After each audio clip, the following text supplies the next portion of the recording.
headset on my face. Just trying to do it without warming it up to the point that it fogs. Okay. Sweet. That looks good. Just going to tweak one of the settings. Bear with me just a moment if you can hear me. I don't know if I've gone live. I can't see the chat. Oh no, wait, I can see the chat. Can you hear me, folks?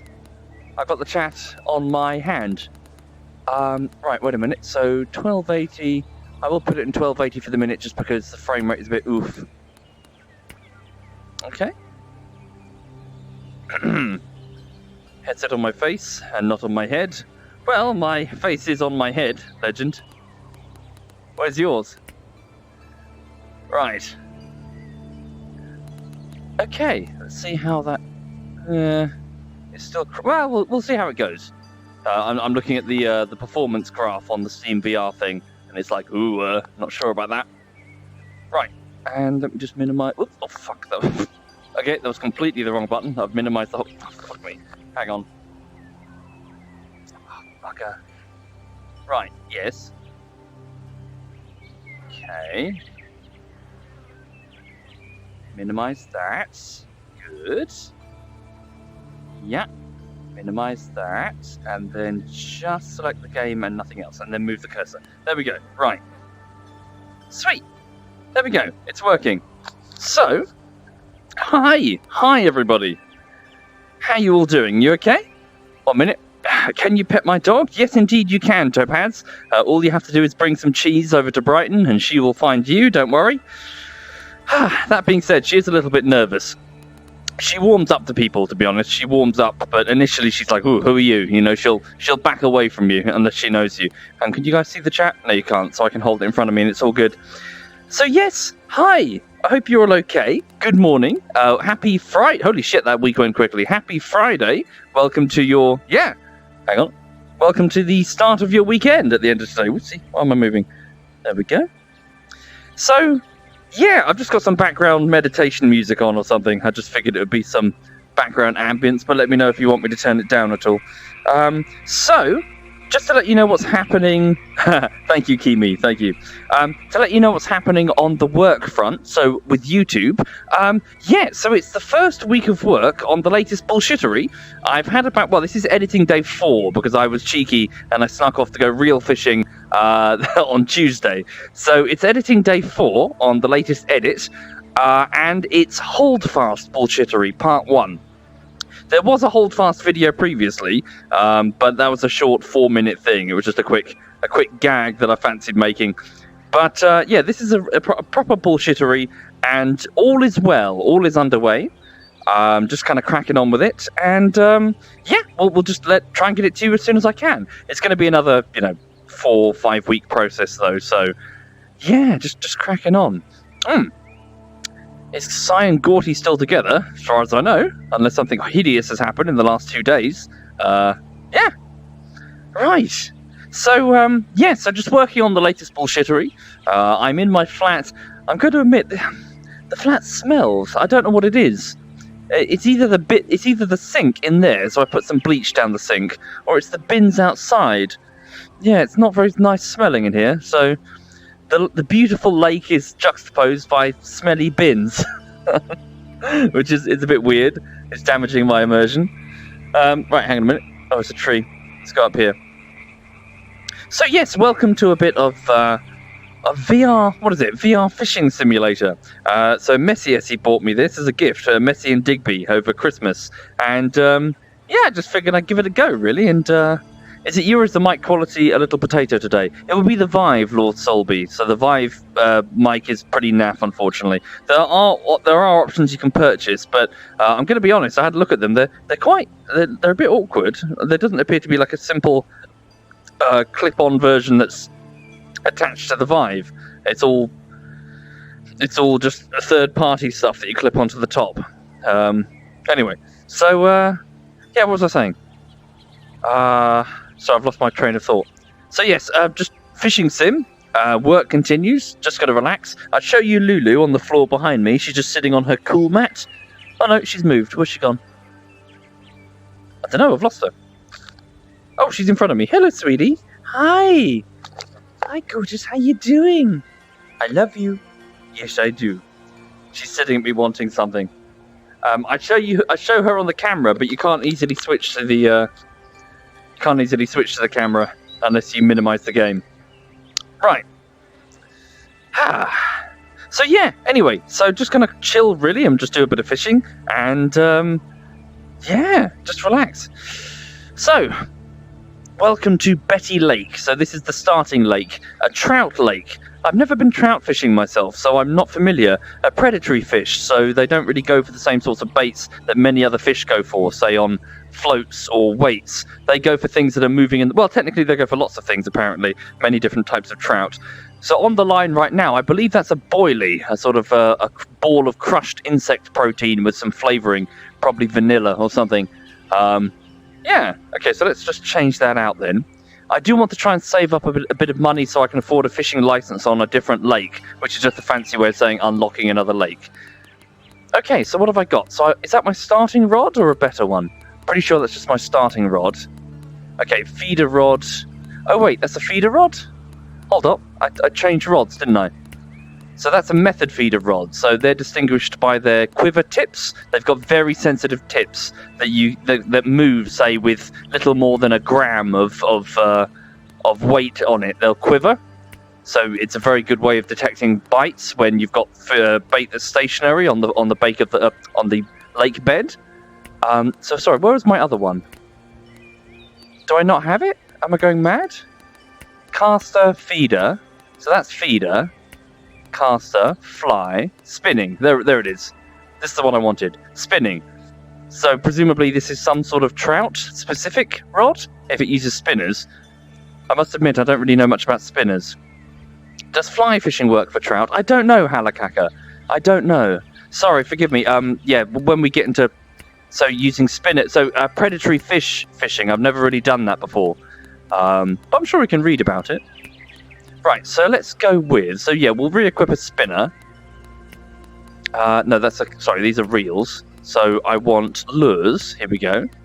And from there, I want to select... So a spoon type of spinner is a very basic... Well, it is what it sounds like. It's like the hang on.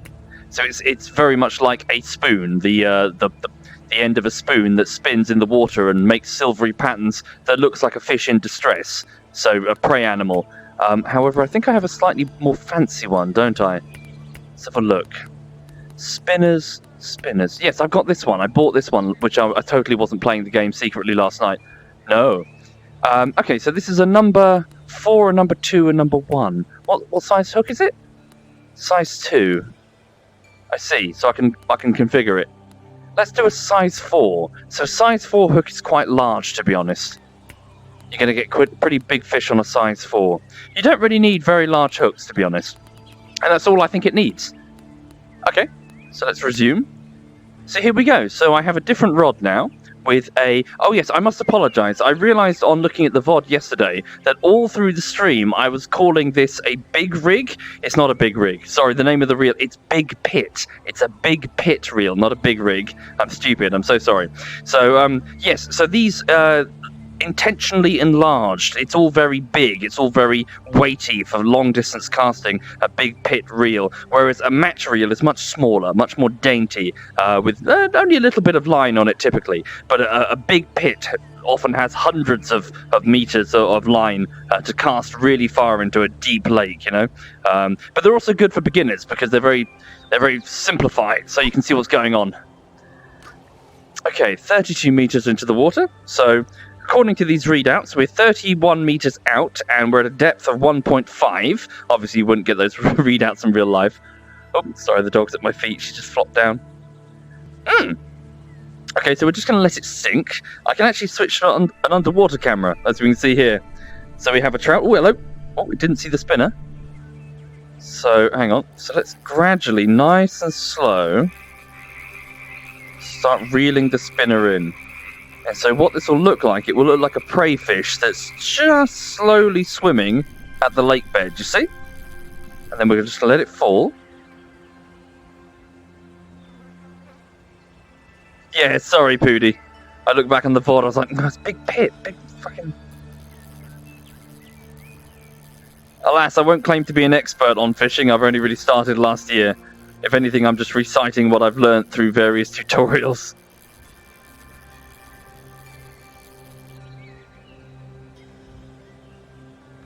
Okay.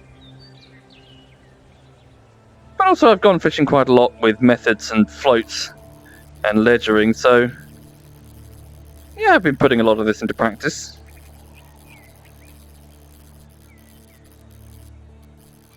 Nice and slow. Drop it down again.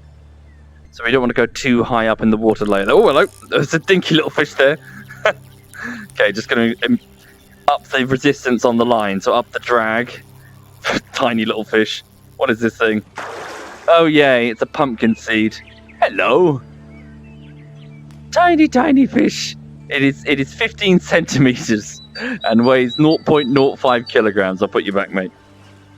There we go. Off you go. Right. What is that then? What is a pumpkin seed? Tell me about a pumpkin seed. I've never heard of it. Well, I heard of it as of last night, but...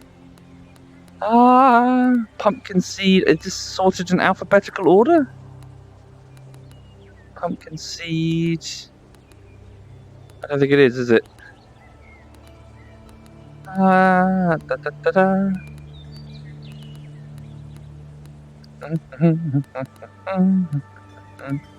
It's probably just default, isn't it? Have a look at the default fish. Bluegill, crappie, mirror carp, breen. Oh, you're right, Lou. Hold up. You okay, honey? Sorry, she just made it sound like she was going to be sick there. Hi, you're right, sweetie. You okay? Yeah, she looks okay. She'll settle down. Pumpkin seed. These are sorted a bit strangely.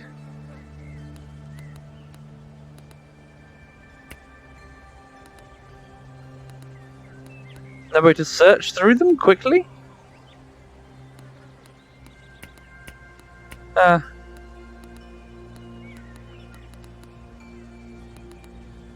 mind.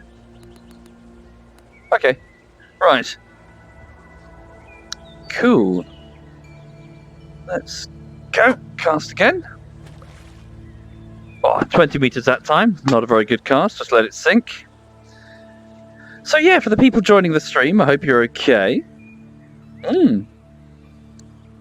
Right. Well, I'm 34. Indeed, I am, Green Valley. Yes. Okay, no luring method, so let's gradually lure it in. Be nice and slow.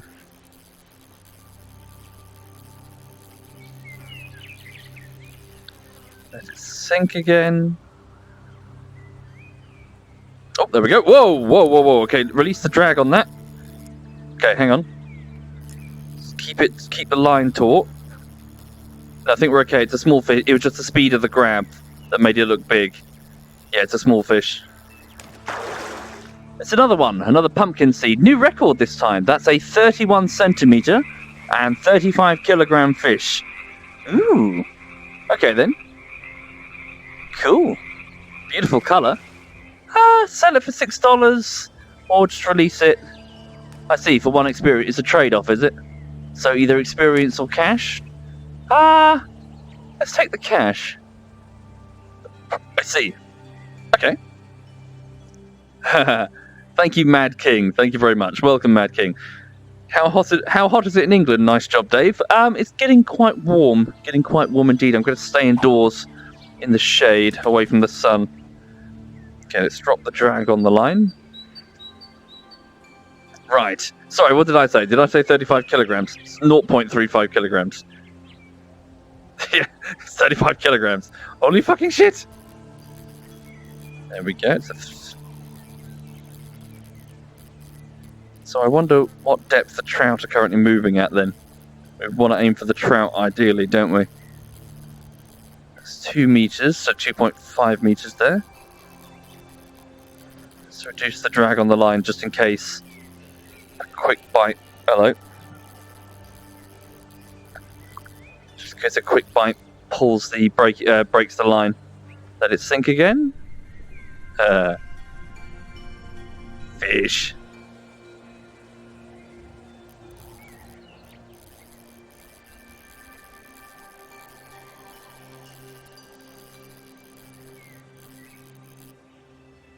Let it sink once more.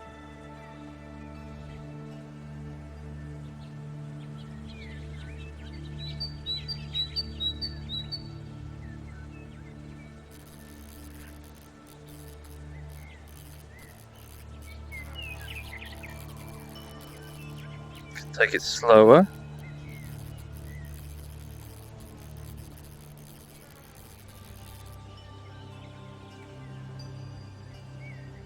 How shallow are we talking? No, it's still quite deep. 2.6 meters.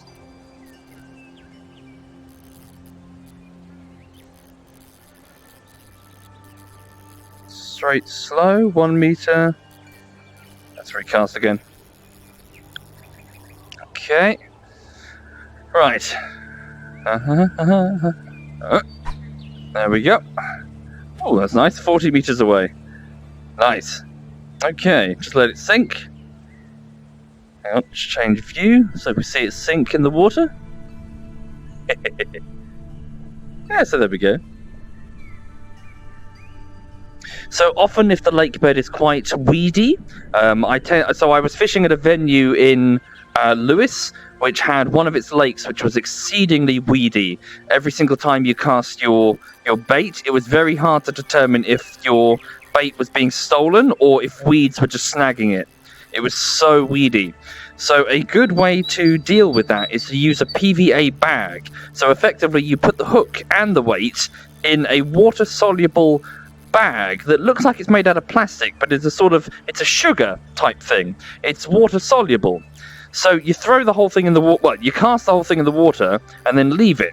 And what happens is the bag will dissolve quickly and leave a very neat little pile of bait on top of the weed, effectively. Like a tiny little pile, like someone's taken a scoop and just poured it into the water.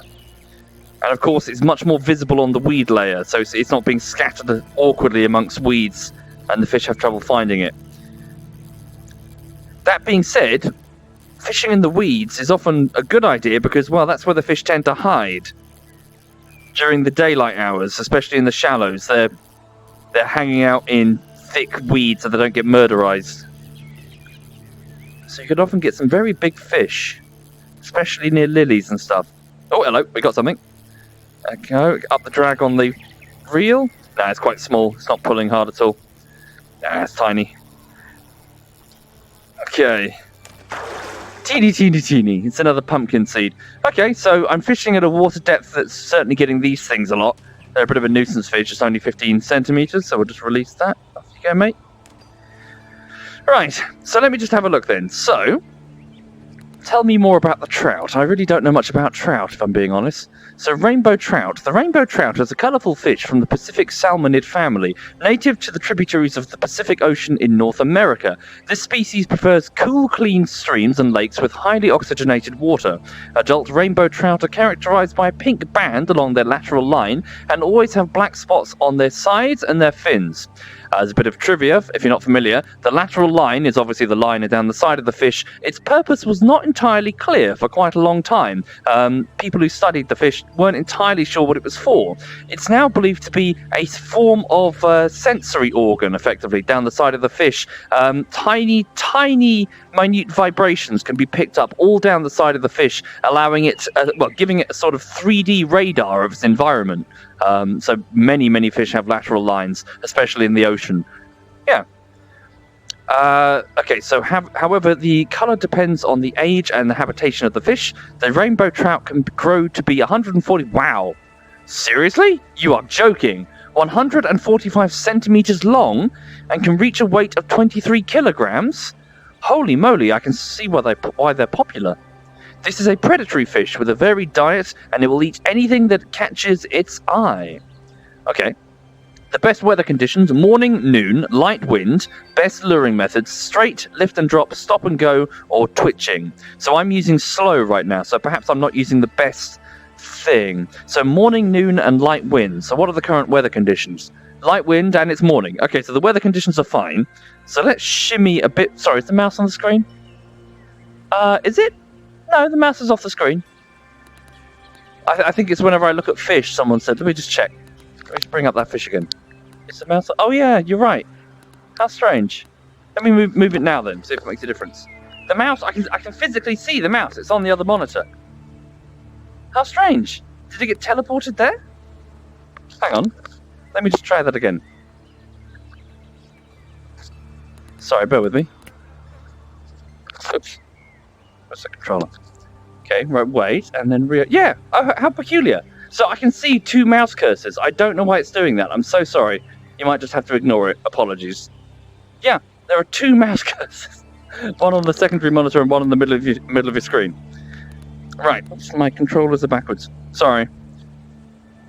Okay, so let's shimmy over to a different side of the lake then. Maybe the trout just aren't here. Let's go all the way down to this end.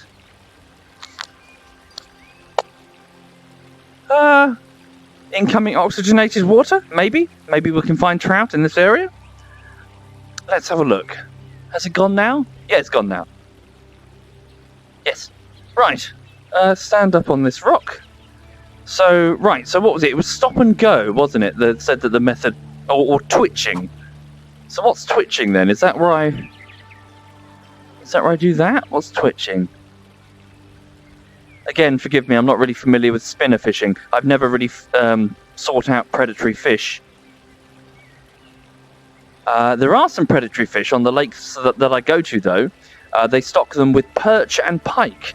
But I'm going to be honest with you, they intimidate the fuck out of me, especially pike. I don't know what to do with a pike if I caught one.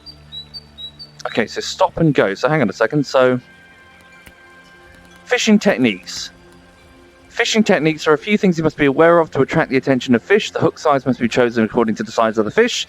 Bait lure type, weather conditions, luring method. Here we go. Stop and go consists of repeatedly reeling in the bait and lowering it back down to the bottom, leaving it at the bottom for a short period of time.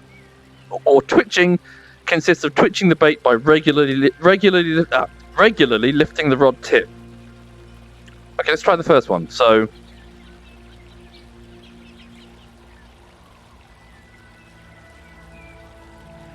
I see. So that's stop and go. I see. So we're repeatedly... I see. We're trying... Oh, bugger, it started raining. That's not good for the trout. Good for carp, though. So we're making it look like a small fish that's darting from cover to cover, I think.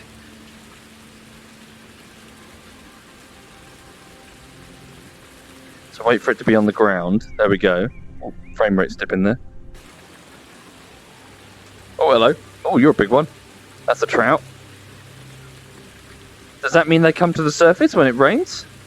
Maybe. Fish learn that they can get insects that wash into the water when it rains. That's why they often get... Well, one of the reasons why it's much easier to catch fish in the rain.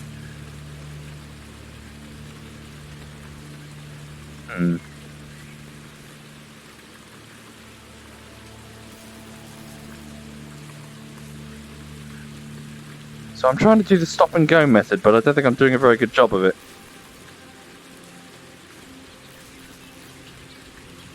I'll reel it back in. Hang on, there we go. That was a good cast. There we go.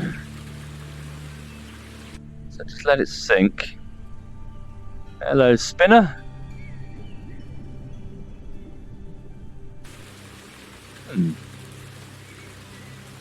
Try fly fishing? No, I've never tried fly fishing either, sorry. So I've tried float fishing, method fishing, and ledgering. A lot of ledgering. Which is, if you're not familiar, it means weighing the bait down and having bottom-feeding fish search for it, which is a good idea because the largest fish tend to be at the bottom of lakes. They don't tend to surface much for fear of herons and shit.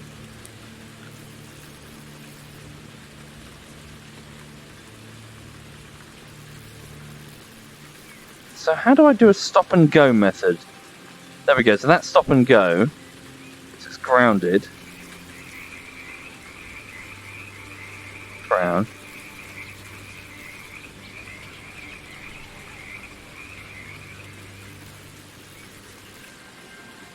we go. So I'm doing it. So how many seconds must I leave it stopped, do you reckon? 1, 2, 3. Maybe I pulled it too quickly there. Ground.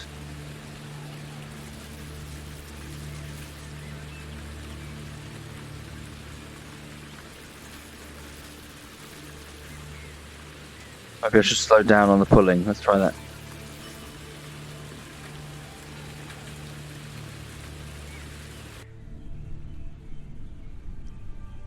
Oh, shall I tell you what? Let's try this for a second. Hang on.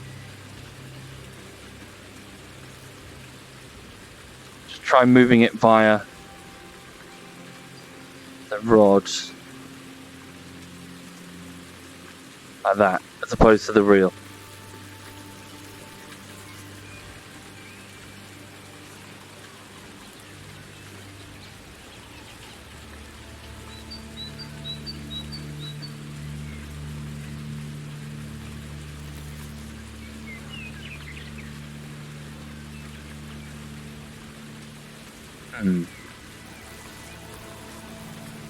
So the straight luring method is easy. I'm struggling with the other ones, as you can see. And it seems that the other ones are the ones that attract the trout. Maybe we should wait until later in the day when the rain stopped. Let's try that. Hang on. Let's go down here. Oh, I didn't set the time of day. Let's try noon. It said they fished. There we go. Right. If you think you were fishing too close to the bottom, trout don't really eat from the bottom. Do you reckon? Okay. So let's go down to about 2 meters in the water layer.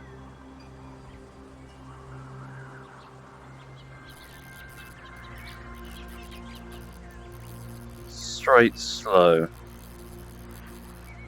So straight, slow is easy. Let's just do regular straight then. Straight.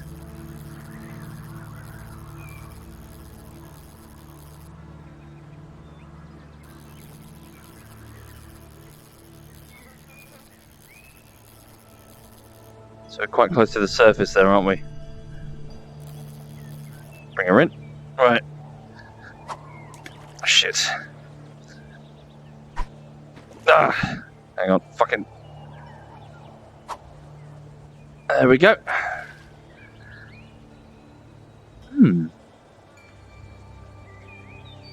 Okay. Oh, was that a sub bomb? Sorry, I need to check the subs, don't I? I'm so sorry. I've been ignoring all of you. I'll get to it just momentarily. Thank you if you are subbing. I need to get some sort of notification. I think Bavin sorted it out, the problem with VR.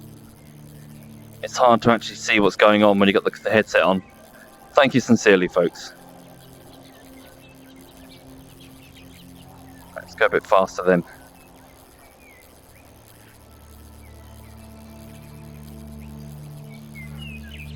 Do I need to hold the rod forward like this, maybe?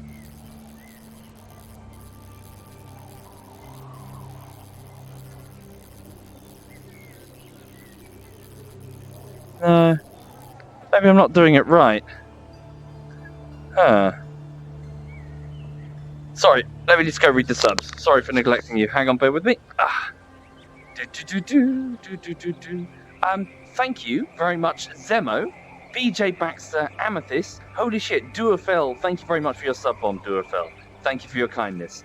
Mr. Noro, Hall of Game, Dave, Baconator, Xavier, The Dark Dongus, Alvna, Vogel, Raniva, Fragment, Mr. Fluffy Bunny, Himburn, Cody, Unicorn, Don Bertzel, Saint Void, Speedo, holy shit folks, Erinal, Irandas, The No Drama Llama, Eleanor, I Like Boats, Jager, Shogo, Autismo, and Verzel Bird. Thank you all of you, holy shit. And thank you again, Duafel, for your sub bomb. Thank you kindly, folks. Holy shit, thank you. Right. Oh, hang on a second. There we go. Thank you, everybody. Sincerely. Holy moly. You're far too kind to me. Oh, come on. Oh yeah, tell you what, I'll show you some stuff later. I've got some props on the desk next to me. I went over to my tackle box and I started pulling out some stuff if I wanted to do a show and tell. Like a bunch of, hey, here's like a different type of weight or whatever. Or, yeah, I'll show you. It's because I'm doing spinner fishing right now, so I don't really have any equipment to show that. I need to get to a different lake and try carp fishing. Okay, there we go. So let's try now. So what's straight then? Straight, slow. I just want to do straight. So just... Okay, that's straight. That's speed. Drop down again. Give it a bit more depth. How are we doing? Maybe there's just not many fish in this area. I see, that's straight. Get that speed. Sweet! Holy shit, let's try that again. Do a long cast. There we go. Nice, nice, nice, nice, nice. Okay. Let it sink to about 2 meters and... Straight, there we go. Hold the rod steady, keep the speed consistent, make it look like a prey fish that's swimming near the surface. Straight, straight, straight, straight. Stop, let it sink a bit deeper. So yes, the flickering of the spinner makes it look like a oh, hello, we got something. All right. Okay, up the drag. It's coming towards us, so we reel in. Now it's trying to swim away. Just let the drag. Oh, it's not small. It's not huge either. Okay, we've got maximum drag on the line there. So the idea... Whoa, if you've not seen this before, the idea is that we're trying to tire the fish out by giving it line if it wants it, but reeling it in as it comes close, as it turns to face us, effectively. And over time, you'll tire the fish out. There we go. Whoa, okay, holy moly. A brook trout, a new record, everybody. Hello. What are you? Beautiful colour on that. Look at that. Wonderful red belly. A freshwater fish. So it's not a bottom feeder based on the configuration of the mouth there. That is a very wide open mouth. A predatory fish, definitely. Beautiful colour. Brook trout, 1.82 kilograms and 58 centimeters in length. Beautiful fish. Okay. Let's sell that one for $29. There we go. So tell me about a brook trout. What is a brook trout? This thing here. A brook trout is a fish from the Salmonidae family. They are found in the rivers of northeast United States, but were artificially introduced in Europe. The brook trout prefers clean water. It most commonly inhabits rivers, streams, medium and large lakes. Usually these fish have a greenish-brown colour and a characteristic marbled pattern with a green, red and yellow spots on the greenish-yellow side. The dorsal and tail fins are light olive. The brook trout reaches up to 86 centimeters in length and weighs up to 7 kilograms. Wow. They feed mainly on insects, larvae, crustaceans, and fish. The best weather conditions are morning, noon, light wind, best luring methods straight, lift and drop, stop and go, and twitching. I caught 2, I don't think I have. Did I catch one of those before? I don't remember. Beautiful fish. Beautiful. Okay. Right. Sorry, yes, the mouse cursor will show when I'm on that screen. I don't know why. I'm so sorry. I've tried to switch it off. Oh, it's raining again. So at this point, an angler would retreat into their fishing bivvy, like a nice cozy tent. I've had some very nice mornings where I've just been sitting by a lake in a warm tent with a cup of coffee.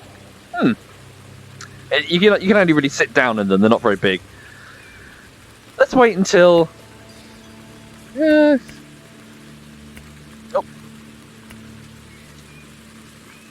Will it stop raining in an hour?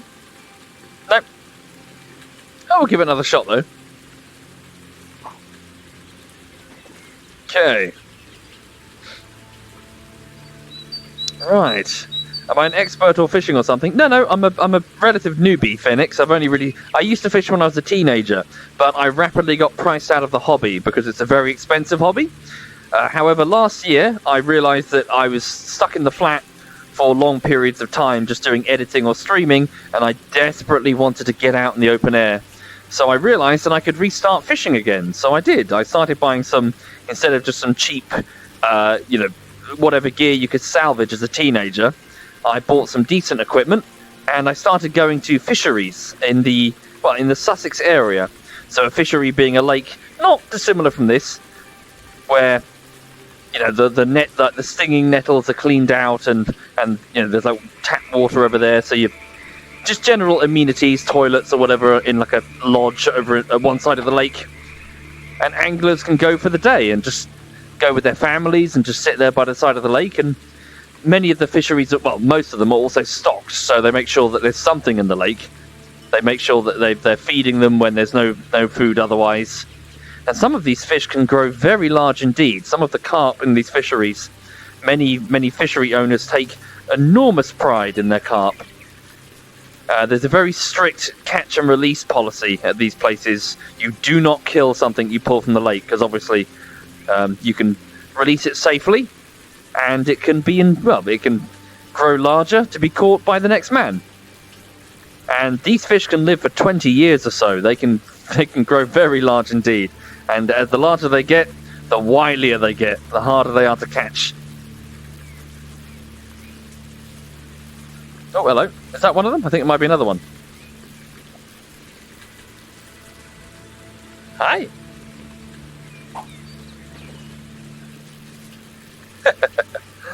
So what I just tried to do there was a method. So, you can use stalker rods. I bought a stalker rod, actually. Show and tell time. Where's my stalker rod? I think it's in the room with me. Did I prop it up against the wall? Hang on a second. I did. Oh, shit. How am I going to get the camera? Oh, hang on. I can work this out. Bear with me. I can't easily put the camera up with a game in process. Or can I? No, it doesn't easily show it. Hang on. So if I minimize the game and then open up the separate VR view. Okay, there we go. Cool, and then, yeah, there we go. So the game itself is minimized. You're looking at what Steam can see. Hang on. So this is what Steam can see. Right, and then over here. Oopsie. Sorry, bear with.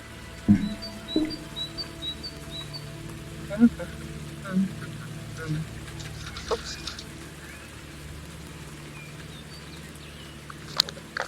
Okay, and then...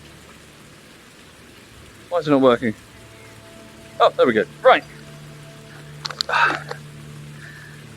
This is a stalker rod. So, this is a very... I suppose you could call this like a sawn-off when it comes to fishing. It's a very small rod, about 6-footer. So typically a rod of this sort of, this type would be a 12-footer. So this is a very small rod. Cork handle, very, very lightweight. The idea behind this particular type of rod is that if you can spot a fish in the water, often resting in the reeds, you may be able to drop the bait directly down on its head. So if you keep your gear light and walk up and down the riverbank trying to spot them, you can actually just do a tiny little cast out in front of you. So emphasis with the stalker rod is placed on making it extremely lightweight. So yeah, it is a dinky little thing, very dinky little rod with a lovely cork handle which smells lovely. Right. Compare and contrast, everybody. Compare and contrast. So that's a 6-foot cork-handled stalker rod for catching fish in the margins. Is the official, as in next to the pegs on the edge. I think that's a competition term, in the margins. So the fish that are swimming not in deep water but next to you, effectively trying to hide. Right. Now compare. Sorry, where's my? There we go. There's the chat. Can you see the chat? There we go. Right. Compare and contrast to this motherfucker. This is a carp rod. This is a 12-foot carbon fiber, fucking thick as anything, no give on that at all. This is for catching carp. This is one of those big pit reels that I mentioned. Massive, enlarged, huge amounts of line on this. It's very weighty. But this thing will catch you the big, like, frickin' 30-pound carp or whatever. Yeah, this is a proper carp rod. And I have 3 of these. So my rod pod can fit 3, but I typically have only 2 on at any one time. And the third one is like a smaller match rod or something, like a smaller what's the word I'm looking for? A waggler, like a very thin tipped rod, so I can tell if I'm using a float, for example. Because sometimes, if I'm being honest, if you just use carp rods, it can get a little bit boring because you're sitting there not really doing much. Whereas if you've got 2 of these, you can sit these down and just let them sit at the bottom of the lake, not the rod, but their hook. Just let them sit at the bottom of the lake for a few hours, and in the meantime, you can be float fishing or doing something. Yeah. So, yeah, this is my hobby. This is one of 3 of these. I think they're all the same model. In fact, I really liked it. I bought that model. I was like, whoa, this is cool. Right, hold up. Sorry for those who have no interest in fishing. I just like my hobby. Hang on. Just gonna pop that back. Try not to knock things over because it's so bloody chunky. Whoa! Holy shit. Ah. Can you guys see everything? Oh, what? So you're still on the scene view, aren't you? Yeah, hang on. That's the scene VR view. So let me just switch that off. Yeah. Then can take you back to the game for a better resolution. Okay. Cool.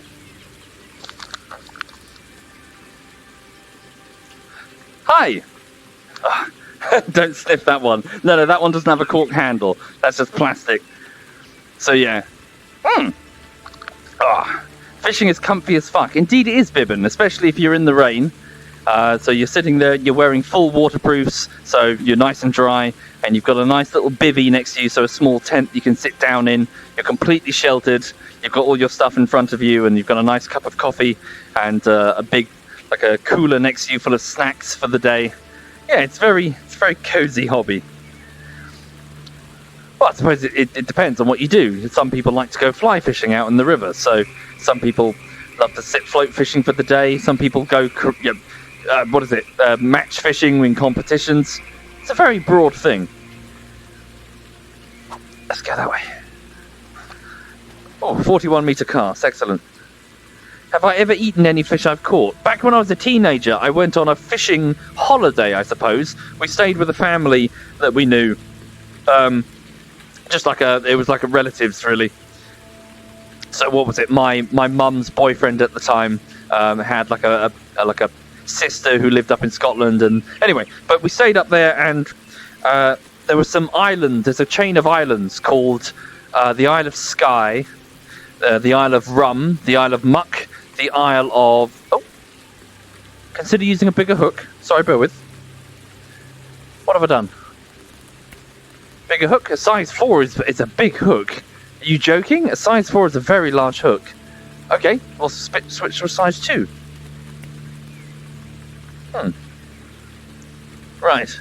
Sorry, what was I saying? But yes, so a whole bunch of Scottish islands, and we would go out on like a trawler. They were proper fishermen. Yeah, they were a fishing family, so not like recreational anglers, like trawler nets and lobster pots, that sort of thing. But yeah, we did go mackerel fishing, and we did eat those. We caught like a whole load of mackerel, and we brought them back on the islands, and we had a barbecue in the open Scottish Highland air with the most astonishingly beautiful view.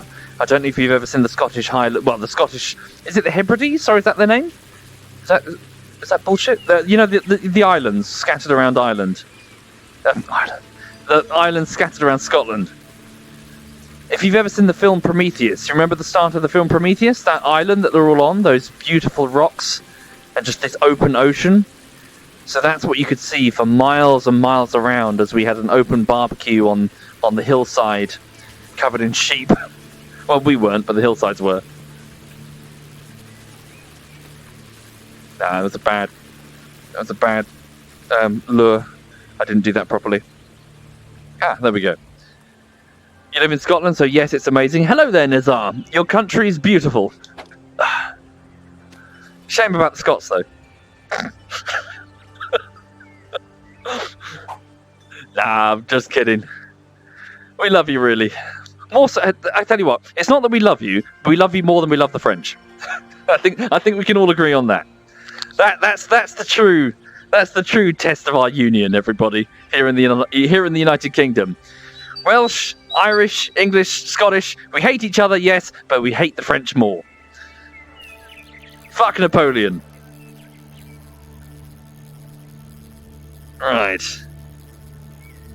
I've just summed up 19th and 18th century policy there. Foreign policy. Fuck the French.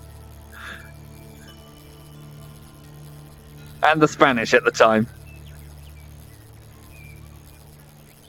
And the Americans a bit later. And the Portuguese. And the Dutch. Fuck, we hated everybody, didn't we? Holy shit.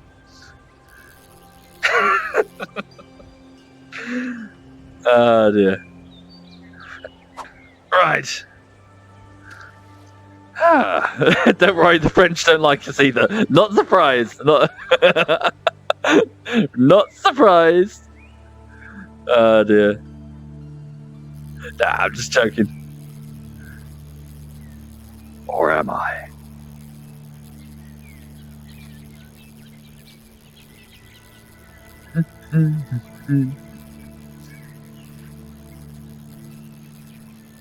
Let's sink a bit deeper. Oh, we got something. Whoa. Keep the line taut.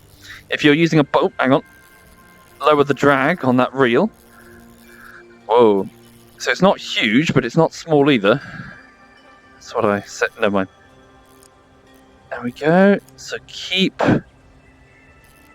So it can pull line off if it really wants to, but it will experience drag on the line.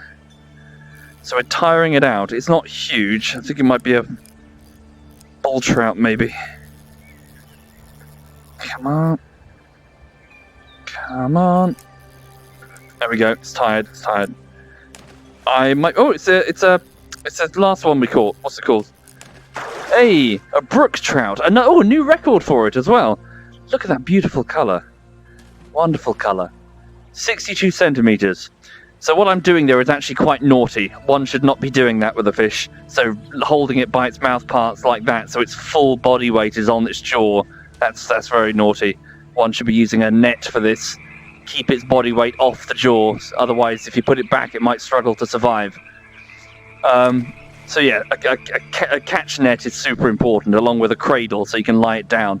Again, just keep its body weight, and also you want to protect it. So most fish have an anti-parasite layer of, I suppose, gel over its scales. So you don't want to scrape that off. You want to keep that intact. So you scoop it with a net. The nets are also cleaned. Most venues will have what is it? They'll have a dip. You dip your nets in to kill any bacteria on the nets. So yes, it goes from net to cradle, and then back to net, and then back in again as quickly and as seamlessly as you can, so to minimize stress on the fish. Okay, so this one's being sold anyway, so we're going to kill it. So 62 centimeters and 26 kilograms. Right. Yes, slime, gel. Some of it's quite disgusting, Laser. I always keep a big sachet of wet wipes next to me because it can be quite gross. But again, just keep it speedy, keep it moving along. Make sure the fish is as healthy as you can, and then quickly put it back in seconds if you can. Don't linger. The fish is obviously not having a good time, so you don't want to make it suffer. You don't want to be cruel. Okay, how much cash do we have? $94. Okay. I want to try and save up for that other lake. I think it's about $300. The British take care of their fish better than their people. Probably, Nova. But yeah, I mean, you want to go to a recreational fishing lake, and you want to keep going back, so you want to keep the fish stocks healthy. Plus, the healthier the fish, the harder they fight. Well, the more fun it is. Fish that just give up immediately are kind of boring to catch. Might as well go to a supermarket. They've got them in plastic.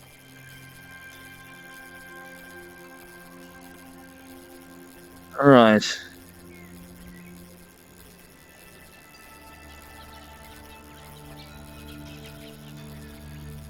So the type of line that I'm using right now is called monofill. Oh, hello.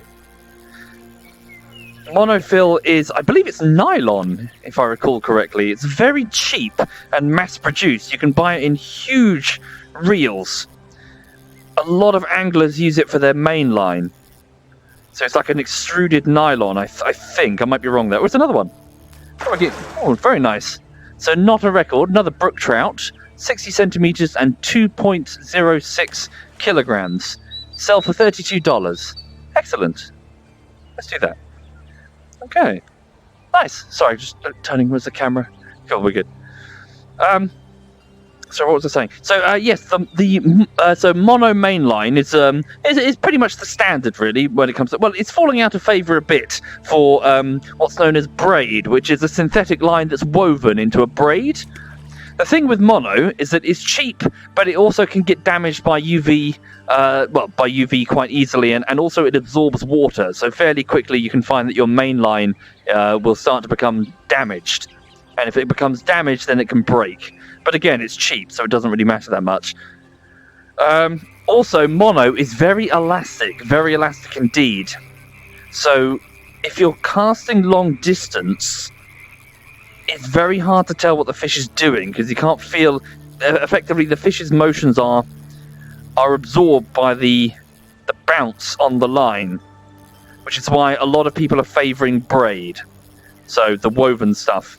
In fact, I've got a few bits of it here. Let me show you momentarily. Again, my show and tell. I've got like a bunch of. I've opened up my tackle box next to me. Let me show you this. So this. Hang on. Da, da, da, da, da, da, da, da. VR view, there we go. Da, da, da, da, da, da, da. Where is it? Cool. So I've got 3 pieces of fishing line in front of me just to show you, just to give you comparison. It might be hard to spot with the blue, but we'll see how we go. Hang on a second. Right, so this in my hand.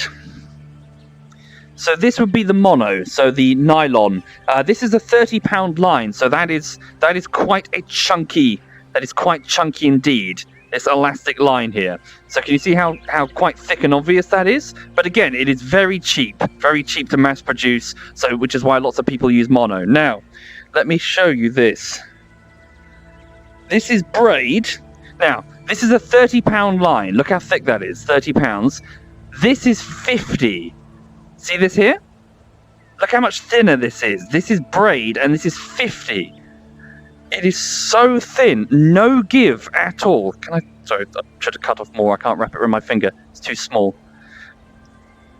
But yeah, there is like next to no give on this line whatsoever. It's quite expensive, mind. Braid is quite expensive. But yeah, this thing, you can really feel every bit of vibration down this braid. I'm not sure how clear that's coming through on the blue light. Now there's one more thing I want to compare, which is this. This is fluorocarbon. Fluorocarbon is basically just plastic. This is what people use for their main line, the braid. This is what people use for the hook length. In the water, it is practically invisible. So it is almost transparent. I think this is about a 7-pounder line, actually. So yes, people use the braid for their main line, generally. Again, if they can afford it, it can be quite expensive, very expensive. Whereas people, when it comes to the hook length, tend to use the fluorocarbon. Sorry, is that definitely the fluorocarbon? Yes, to make it like an almost transparent fishing line. Yeah, you can kind of see. Yeah, so it might be quite hard to see.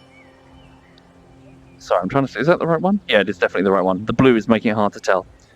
The trouble with fluorocarbon, though, the reason why people don't... Oh, well, why not just use fluorocarbon for the whole damn line, then, if it's near invisible? Shit, I've dropped the other 2. God damn it. I've dropped the other 2 somewhere on the floor. Alright, I'll find them later. Lulu won't notice them. She won't care. Hang on. So why do people not just use the near-invisible fluorocarbon? The reason is... Hang on. VR view. There we go. Whoopsie. The reason is it will spring up on your line really easily. It remembers the shape it effectively has... Well, I'm trying to find the word for it. So effectively, if you wrap a circle with it, wrap it around your reel, it will try and return to that shape in a way that will cause your line to start like bundling up in the water, and it's a pain in the damn... It's a real pain in your ass. It will... So if you bend it, if you twist the line, it will struggle to return to its original shape. So it's a good idea to use a small amount of fluorocarbon, but don't use it for your whole main line. Otherwise, you're going to be spending your whole fishing session going fucking untangling nests around your reel. Fluorocarbon is expensive. Is it expensive? I didn't notice it was very expensive. I've been buying... Well, I suppose I've been buying hook lengths, I suppose, not main length quality. So I would have about 100 to 200 meters of a main line on my reel, and then I'd have a few inches of hook length. So I suppose, yeah, maybe I just haven't noticed. Hang on. So yeah, those are the three main types of fishing line that people use. So I've got some mono right here. So a bit elasticy for the long distance, but very cheap and easy to mass produce. So it's everywhere.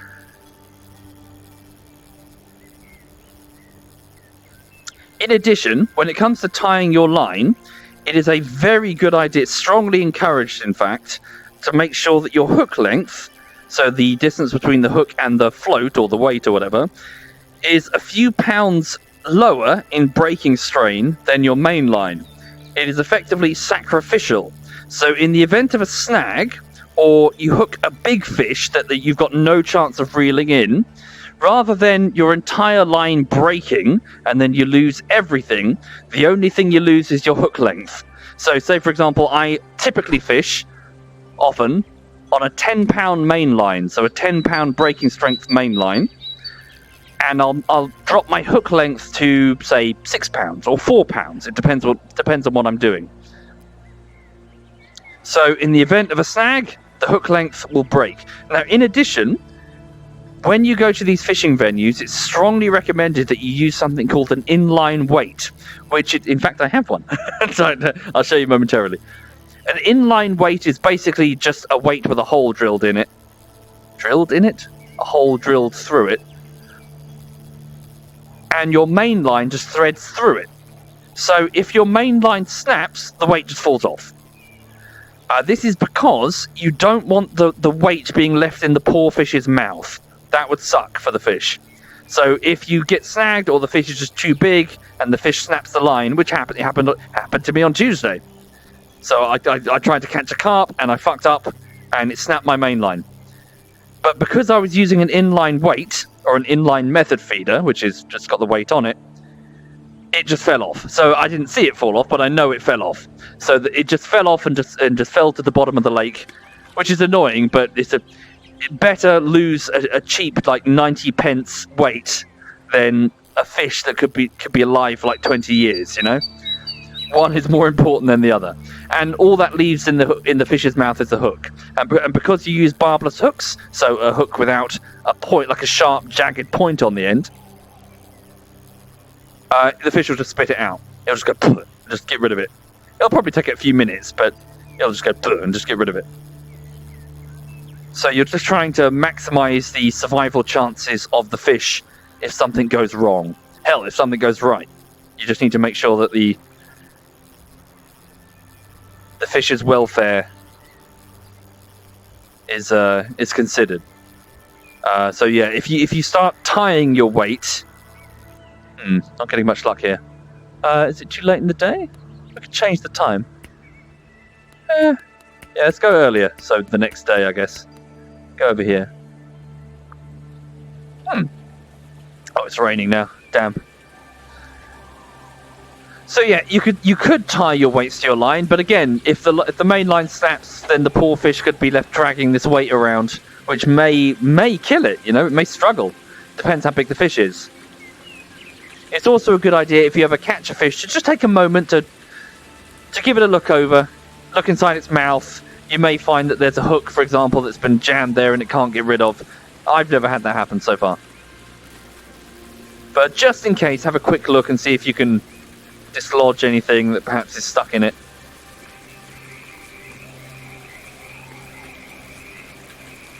Let it sink again. Oh, hello. Bull trout, maybe? Okay,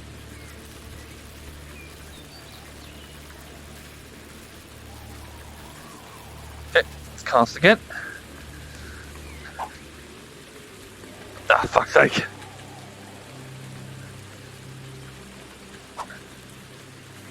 I'll try a side cast, hang on. Ooh. Okay. Indeed, yes, of course, Debir. I suppose I'm mainly talking about recreational fishing. Obviously, there's many different types of fishing, yes, of course. But I'm mainly talking about... So if you're by a river or you're by a lake, generally you're not fishing to eat. You're fishing because you're having a day out at the lake. So it's doubtful that you'll take and kill, especially if you're doing coarse fishing. So fish that aren't all that palatable. You wouldn't go down to your local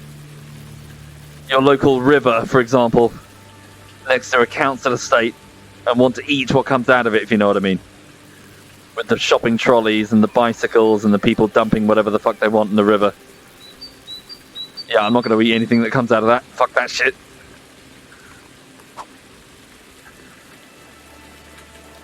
Oh wow, that was a fucking hell. It was a huge cast. Holy shit. Okay. Yeah, we can drag that all the way across the lake. Let it sink. Oh yeah, I really want to go to the other venue. I just don't think I can afford it yet, can I? No, we're still a way off. Oh, I'm sure there's some other venues I can afford.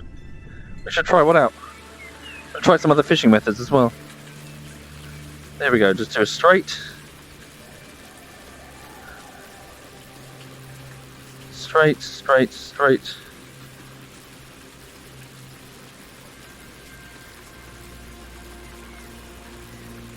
Replicating the movements of a prey fish.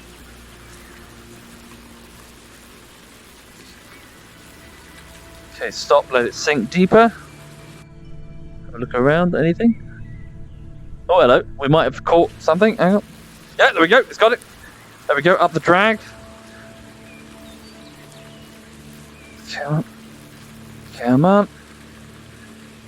Pull it towards it. Whoa, hello. Mind the breaking strain. Come on. Come on, mate. Come on, mate. Whoa, okay, ease up a bit. Need to keep the tension on the line. Otherwise, the fish will just spit the hook out. Many fish have figured out that they can stay still in the water after they're hooked. And so long as they don't move, they can spit the hook out. That's one of the fun challenges of going carp fishing. The older the carp, the smarter they get. And so they've figured out a lot of these techniques. And they don't work anymore because the big fish are clever. Well, hey! Brown trout. Hello. So what's a brown trout then? A new record. 65 centimeters, 3.31 kilograms. 3.31 kilograms. That's a beautiful color on it. Look, it doesn't have the red belly. It's got a white belly on this. Yeah, pretty fish. Okay, we'll sell it for $52. That's a valuable fish. Okay. Very nice.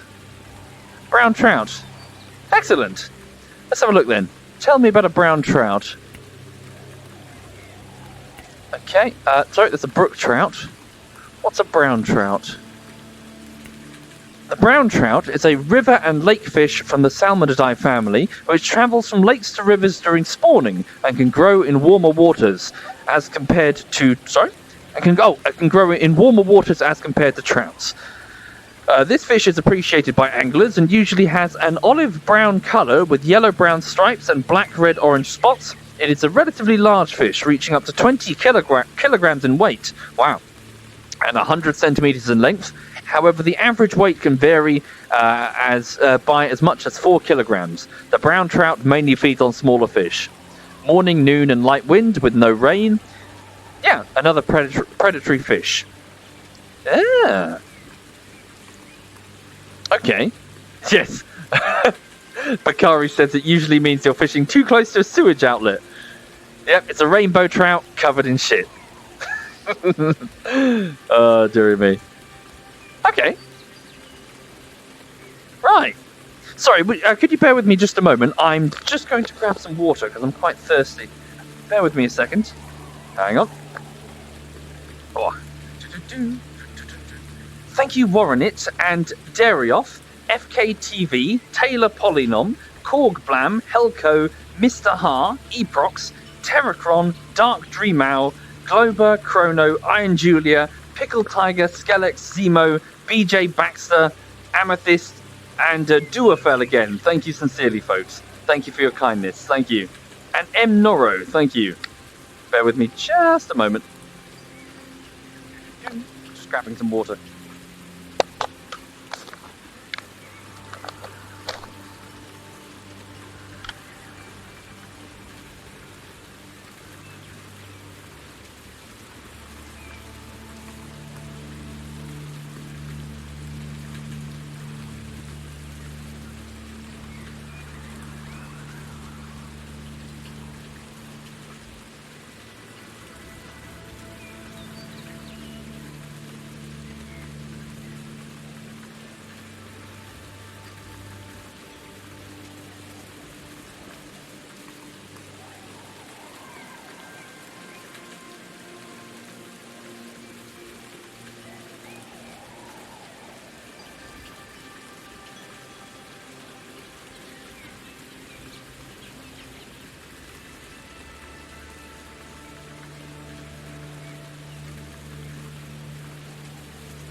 Oh, hello.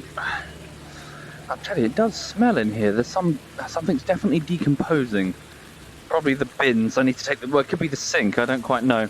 It's when you step out the room and step back in, you're like, oh, there's a bit of a whiff. I hope it's not the bins outside. Otherwise, I'm not going to get rid of that. Okay. Oh, ouch. Oh, sorry. Just stabbed myself with my own VR headset. Okay. Hi, people joining the stream. Yeah, I'm okay, Medito. I'm okay indeed. Just gonna crack on with work fairly soon in the form of hold fast bullshittery. But yeah, all good indeed. Hang on just a tick.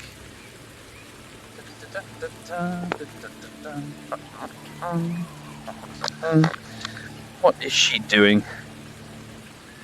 Hi. Hi, sweetie. You okay? Yeah, she's just resting. Right, indeed I am, Coco. It's a VR fishing game that I've been doing that Messi and Digby bought me. Hi. Hi, gorgeous. You went for a walkies this morning and you didn't like your cool coat. I bought her like it's just a sort of plasticky coat that you dunk in the water and it evaporates, the water evaporates and it cools her down. And even though she does much better when she's wearing the cool coat, she's running around in the sun and she's clearly not even panting. She's nice and cool. She hates the thing, so she rolls in dust and dirt and rubs her bum against the kitchen counter at the cafe. She's like, get it off, get it off. And it's currently in the bathroom, soaking in fairy liquid in the sink because of how much dirt and crap she's coated it in. Yeah, she's okay. And unexpectedly, it's actually kept her quite clean. I can't feel dust particles on her.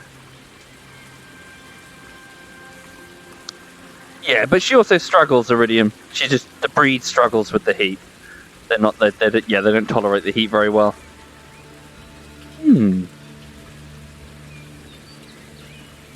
Hi there, Rapid. Hello indeed. Oh, really? Yeah, nice, creator. Best of luck with your fishing, sir. Yeah, I don't really go boat fishing myself. When I was a teenager, I used to go fishing off harbour arms. But, so you'd get some of the same species that you would get out in the ocean. But yeah, now I do still water, so lake fishing, which is what this is. Right, hang on. Sorry, just sipping some more water. Thank you, Sonoblock and Warrenit and Dareoff and FKTV. Thank you, folks. Thank you. Ah, the headset keeps slipping down into my face. Ah, damn thing. Hang on. It's a case of managing which window is open on the screen at any one time. Right. Let's try a different venue. So I've got $178. Let's go back. Have I ranked up? I'm now level 4, aren't I? You get different skill unlocks. I like that more experience gives you a beard. Use boats. Hunter vision. Use an auger to make holes for ice fishing. Interesting. Oh, got my hands around the wrong way. Ice fishing. Never done ice fishing. There's no real substantial ice here in the UK. Not anymore. Oh, biggest specimen bull trout. Okay. So hang on, what other fisheries are there? Where can I go? So the Betty Lake is the one I'm on. Betty Lake in the winter, so same species, just as winter fishing. Okay. Powell Lake, buy license for $300. St. Zeno's Lake, $400. That one is... So these are different levels that I don't have. Atchafalaya Basin, swampland in the United States, in Louisiana. Okay. The Uvac River in America? Maybe? I don't know. Penis Bay. Penis Bay, sorry, not Penis Bay, in Panama. The ocean. Oh, wow. Moraine Lake in Canada. Same, but in the winter. Kariba Dam. Oh, I can go to that one. Tigerfish. Bream. Ooh. Not familiar with any of these fish. Interesting. Greenland. Salmon. Cod. Ooh. Greenland. Amazon River. Alligator. Piranhas. Really? Seriously? Piranhas? You just dip your hand in. Japan. Ooh. Trout. Koi carp. Tench. I'm a bit more familiar with them. I'm surprised there's no common carp. It's like they're considered like the king of coarse fishing. Genuinely surprised. Yeah, crucian carp, koi carp. There's tench. Mirror carp? Any mirror carp? Yeah, very surprised that there's no... I want to go carp fishing. Where's the carp? Barbel, zander, chub, roach, mirror carp. So you can get some there, but it's level 7. Bream, chub. Here we go. Yeah, I want to go here. Really. That looks exactly like the sort of place that I fish. These sorts of nice rivers. Need to get more money though. I got to buy the license to do it in the... Hang on. So let's go to... Japan. Okay. Yeah. Koi. You can actually catch koi? Yeah. Common misconception about the piranhas, they're scavengers and tend not to eat things that are still alive. Yeah. But haven't you seen the movies? Like, you know, the horror movies? Like, I don't know, what's a piranha horror movie? I'm sure that there's fucking dozens of them. Oh, wow! Canoes! Can I go in the canoe? Can I really go in? Do I not have the press enter button? Wait, hit an obstacle. How do I get into it? Oh, I don't have the required skill. Story of my life. Okay. That must be really awkward, though, fishing from a canoe. If you have any sort of problem, I was like, oh, my gear's over there. Okay. So where are the pegs? Oh, wow. Holy shit, this place is huge. What the fuck? Okay. Oh, wow. There's even like a castle. And a giant red standy-uppy thing. Okay. Ah. Nice. Oh, there's even a volcano. Ah. Cool. Right. Let's have a go then. So, hang on, what am I fishing for at this venue? Let's have a look. What have we got here? So, we've got trout, regular just trout, koi as well, Japanese eels, tench. Ooh, I love tench. Nice, beautiful fish, tench. Hang on, so let's have a look then. So, what would be the best time to...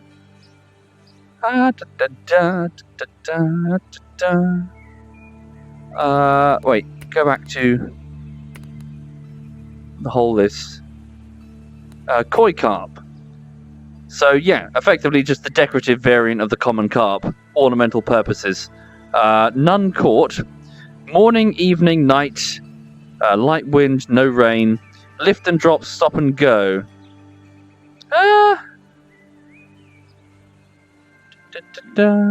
Boilies, corn and worms. Yeah, we'll just try some float fishing to start with then. Okay. So, oh, hang on. So let's go with... Switch my rod over to the caster rod.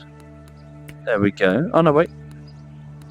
Oh, no, I have a feeder, don't I? Yeah, I've got a feeder rod. So, quiver tip.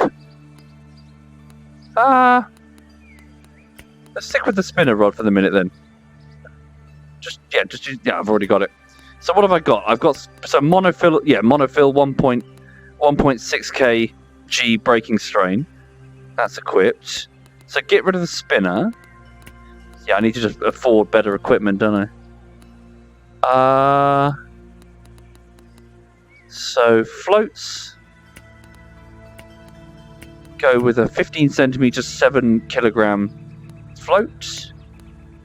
Hook. Let's go with a size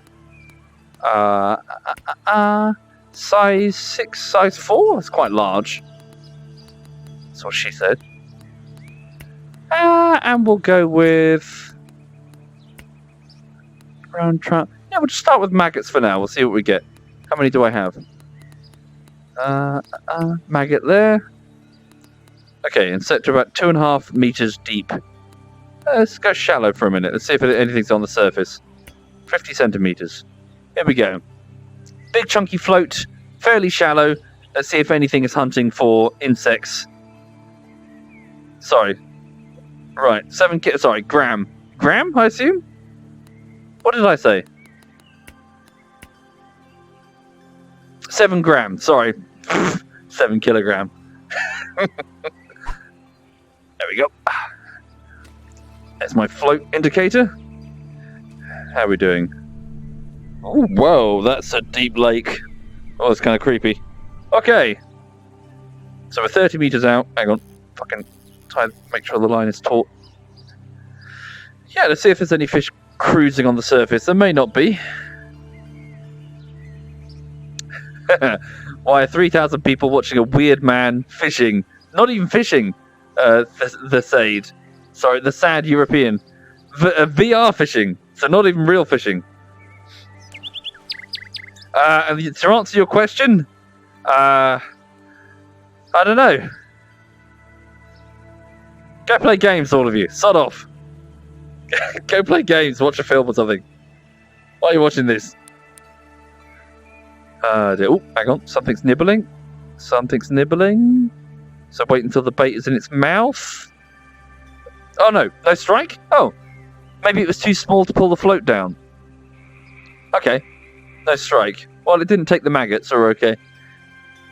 Yeah, I was waiting for it to pull the so once the float goes under the water, the fish has got it in its mouth, and you strike. So you pull the bait sideways, and the hook, which was hidden inside the bait, enters its lips. Pull the line taut. Okay, I guess I just needed to strike sooner then. So when you when you're doing float fishing, you make sure that there's enough weight so only the teeny tiniest bit of the float is sticking up out of the water. So this is so that if the fish bite the bait, they don't feel anything suspicious. It doesn't take much to... There we go. Up the drag. It's coming towards us, so that's when we reel. Yeah, it's fairly small, whatever it is. There we go. Hello. What are you? A northern snakehead. Ooh, what is this thing? So it's the first one I've ever caught. Sell it for $8 or release it for experience. Ah. Okay, so 50 centimeters and 48 grams. Ah. What should I do with it? Sell it? Probably sell it. So what is that then? A northern snakehead? Tell me about a northern snakehead. Here they are.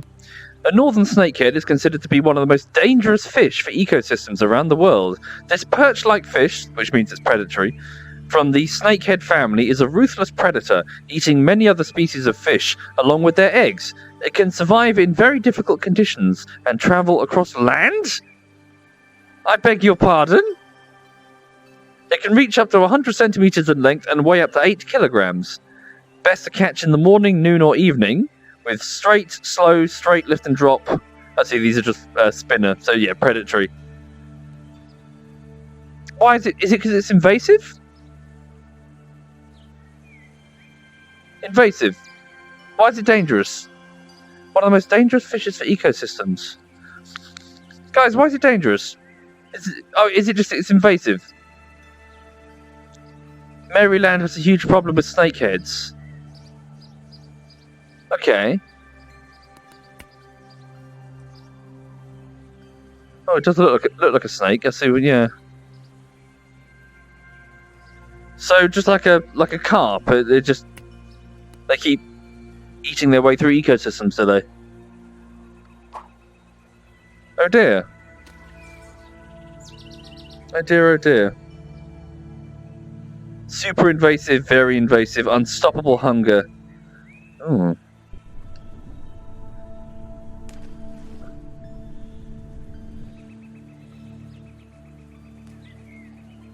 It practices fracking.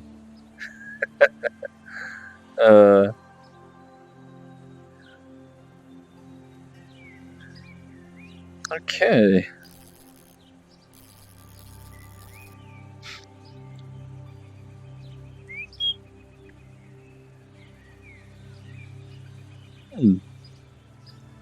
Damn it, I want to go fishing. Playing this game makes me realise that I really want to go fishing. It's too warm. Today's too warm. There's no way. Got to wait until it cools down a bit. If it gets too warm, the fish just... It's weird, because what I've been reading tells me that the fish would... Their metabolism is tied to the water temperature, so the warmer it gets, generally they need to eat. Hang on. There we go. Strike. But speaking to the anglers at the side of the lake, they keep telling me that the later it gets in the day and the warmer it gets, the more the carp specifically start to just not feed. So I don't know what's going on there. Let's go, let's go, let's go. Doesn't feel too big. It's not too big. We've got maximum drag on. It's not really pulling much. Should we get the method feeder out? Let's get the method feeder out. Hang on. Oh, what are you? Hello. Whoa. Okay, ease up a bit.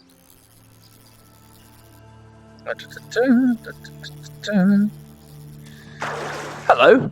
Oh, you're a rainbow trout. Oh, wow. I caught one on a float. How peculiar. A new record as well. Blimey. So it is so 0.5, 0.54. Wow. 4.04 kilograms. Lovely. Beautiful fish. Yeah, I thought you normally get these on the spinners. I didn't realise I could get it with a maggot. Yeah, sell it. Most definitely. Oh, I've just leveled up. Cool. Rank 5. What can I get? Let's have a look then. Lower prices for everything in the shop by 10%. Oh no, I've already got that one. Use an auger in ice fishing. Use boats. Sea fish under the water plus 3 seconds. What's this? Sorry. Hunter vision. Rank 1. Unlock. What's hunter vision? Is that just when I... Hang on. What is that? What's hunter vision?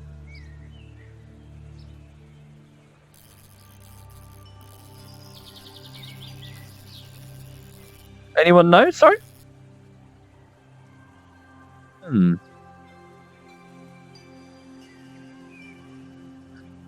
Right, hang on. Let's just switch over to... Bigger beard. Get a bigger beard.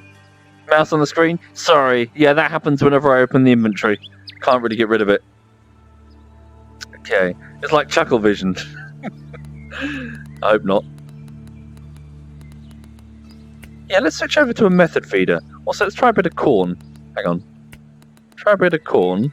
Make the hook length longer. Much longer. Okay. Awkward to cast, though. Okay, like so. Hang on. There we go. Okay. That was a stupid and rushed choice. You need more experience buffs. Well, there wasn't one available. I already got the 10% experience buff. Okay, bit of sweet corn. In the middle of the water layer there. See if there's anything feeding.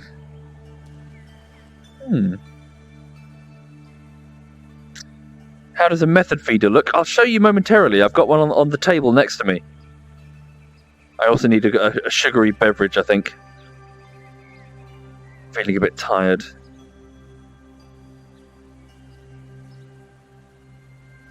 Okay.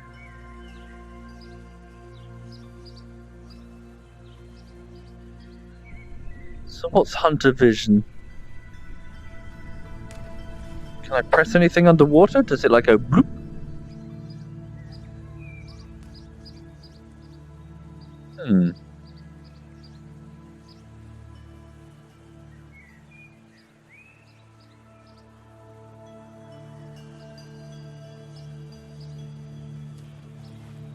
Moving that to one side just by spinning my head.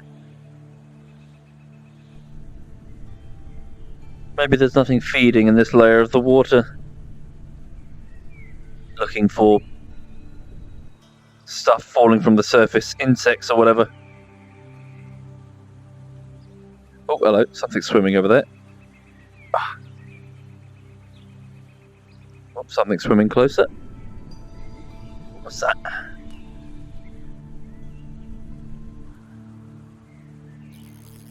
Da, da, da, da, da, da. Looks like most of the fish, yeah, stuff's on the surface. Or deeper.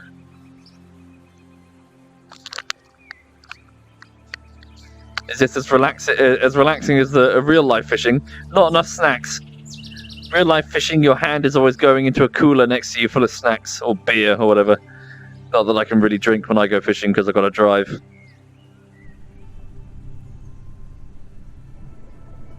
Yeah, I don't think we're going to have any luck here, are we? Nothing's in the middle of the lake. It's either ledgering, so deep down, or on the surface. Okay. Just reel it in. I can just do that. There we go. Instantly reel it in. Right, bear with me just a second. I'm just going over to my desk. Just going to pour myself a quick bit of cola. Anyway, for the people joining the stream, I hope you're okay. Yeah, just doing some VR fishing. Just chilling. After this, I'm going to crack on with the latest bullshittery. So, a game called Hold Fast. Yeah. Give me just a second. Thank you, Defonsi and Dodge. Thank you.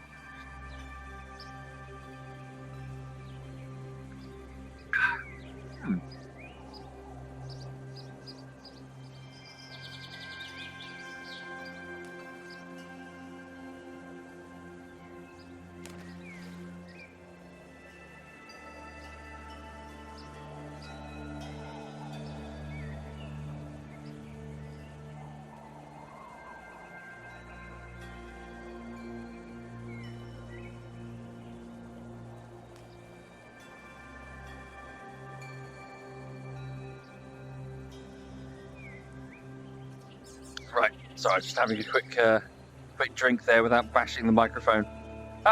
Let's also put on some different Zen music. What else is here? Relaxing music for stress relief.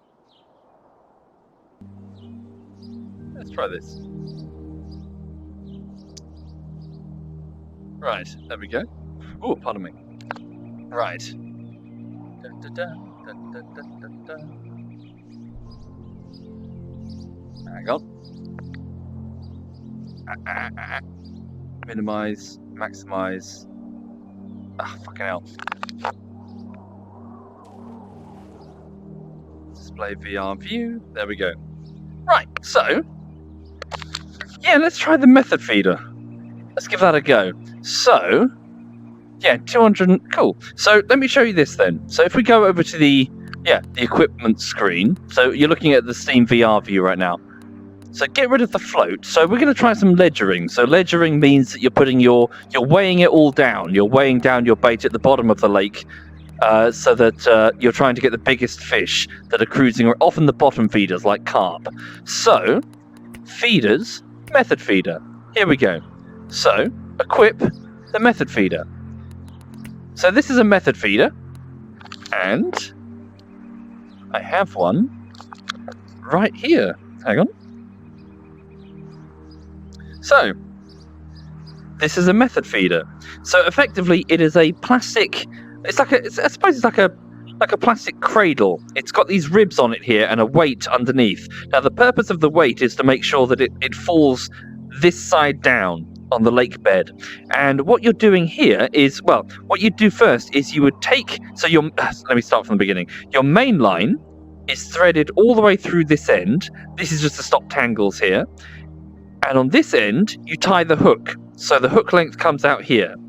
Now, the hook you place in this plastic device here. Sorry, bear with me a second.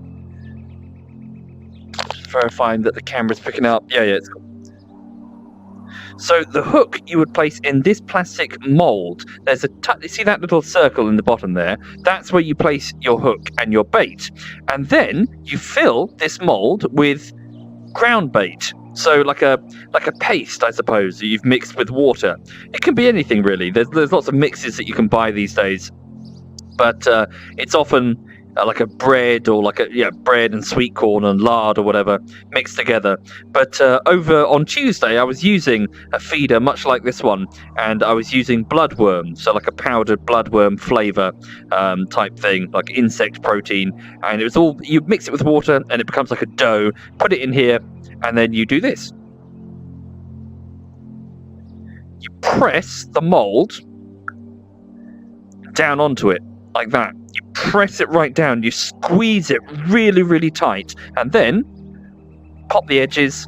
And what you will get, you'll have a circular dome with your hook bait presented at the top. So the fish, as they come swimming along, will find, because they can't see they can't see the whole apparatus, it's all hidden, they will find a ball of food waiting for them at the bottom of the lake. No sign of a hook. No sign of a hook, no sign of the tackle, because it's all hidden. Some people even put silicone tubing here, or even tungsten tubing, so a weighted piece of tube, so that all of this is buried in the silt. They can't see anything. So they start feeding the bottom feeding fish, and they come, and of course it's at that moment that, you've been tricked. There was a hook there all along, and they end up ingesting the hook, and in their panic, they lift up. So the fish, if you picture the fish, it will lift up and try to move away, but of course they've now got a hook in their mouth with a weight, so the weight will shift. That's when your line detects. So you can feel the weight move, but also the weight of the feeder is often enough to hook the fish, because it will pull the hook down into their mouth, or the fish may panic further and try to swim away desperately, and voila, you've hooked a fish. So at this point, you've got the whole fish and the method feeder, and you start hooking it in. So this is the method feeder. Now, bear in mind, exactly as I said, this is an inline weight, which means that the weight goes through, your main line goes through the weight. So from here to here. So if something goes wrong, if it snaps, the whole thing slides off. The method feeder slides off, falls to the bottom of the lake, and the fish is safe. The fish is all it has in its mouth is a hook, and again, it's barbless. It just spits out the hook 2 seconds later or whatever, and it's safe. So that's what happened to me on Tuesday. I lost one of my 2 method feeders. And it's my own damn fault. I fucked up. I didn't set my reel properly. It very quickly hit the 6-pound breaking strain that I had on my main line, and just the carp just snapped it. Oops. So yeah, let's try one of these. Right. Also, what else do I have on my desk while we're here? Hang on. Oh yeah, let me show you these. Right. Sorry, we've got like a show and tell thing going on. So here are the weights that I mentioned. So this is one of the inline weights. So mainline goes through it. So you can note, same as the method feeder, mainline through, mainline breaks, fish is safe. It just falls to the floor. In contrast, this is just a regular weight. So you would just tie that straight on. Tying that on would be known as I suppose a fixed rig would be the term for it, as opposed to an inline rig. Bad. No, don't do that. Don't do that. What some people do is they do what's called a semi-fixed rig, which is where they have a plastic, similar to that really. There's a plastic, what's it called? Sorry, a line clip. It's like a clip that has the main line going through it. So in the event of a main line snap, this weight also falls off. But again, most people just fuck that. Just have an inline weight with the main line that goes through it. Don't bother with these. Don't do that. Not good for the fish's safety. Next, let me show you these. These are boilies. Might be a bit hard to see. So these are the compressed marbles of insect protein with different flavour. So you can't actually see the colours, but this one is actually bright yellow. It's a pineapple boilie that's about 16 millimeters in size, and this is a 12 millimeter vanilla boilie, I think. So they're not. I can crush them. Hang on. There we go. So you can crush them and break them up if you wish. So they don't, you can easily turn them into a powder and sprinkle them through the water. See? So they're not like a solid marble, but they do resist nibbles very, very well, which means if you're having trouble with nuisance fish, small fish that you don't want to catch, boilies are the way to go. Many anglers consider boilies to be a bit of a scam because they are very easy to make. Very easy to get the ingredients to make a boilie and just a bit of flavour and make them yourself en masse for pennies. But of course, you can buy bags of these things for pounds, and lots of endorsement like, hey, buy these boilies, they're the best. It's a lot of anglers. I don't know what to think really, because I'm still quite new to the hobby, but there's a lot of salt around boilies. A hell of a lot of nipples? Why are you saying nipples? Did I say nipples? Anyway, but yeah, there's a lot of anger surrounding the boilies because they seem to be a bit of a money maker, despite the extreme cheapness of being able to make them, because they're just compressed balls that you just boil in water for like 30 seconds. Fucking, with a bit of, do they have egg whites in there? I'm not sure. Sorry, pardon me. Oh.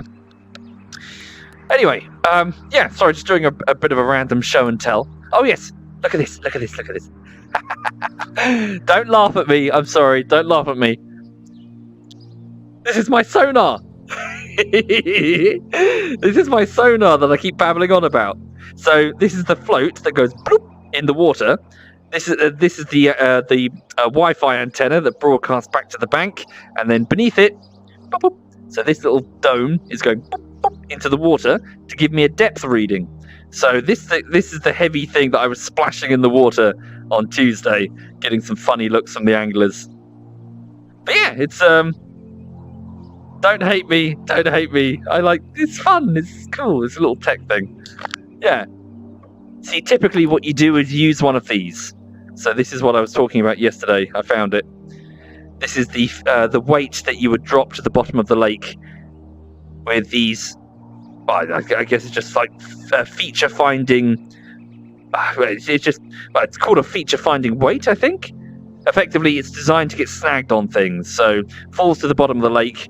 and you can judge what the lake consistency is. Is it sliding smoothly because it's on dirt? Is it getting caught because it's on weeds? Is it going tap tap tap because it's on stones? That's the purpose of this weight. So you're supposed to do that for a while to judge the depth and consistency of the lake bed, or you could be lazy and use a sonar, like I do.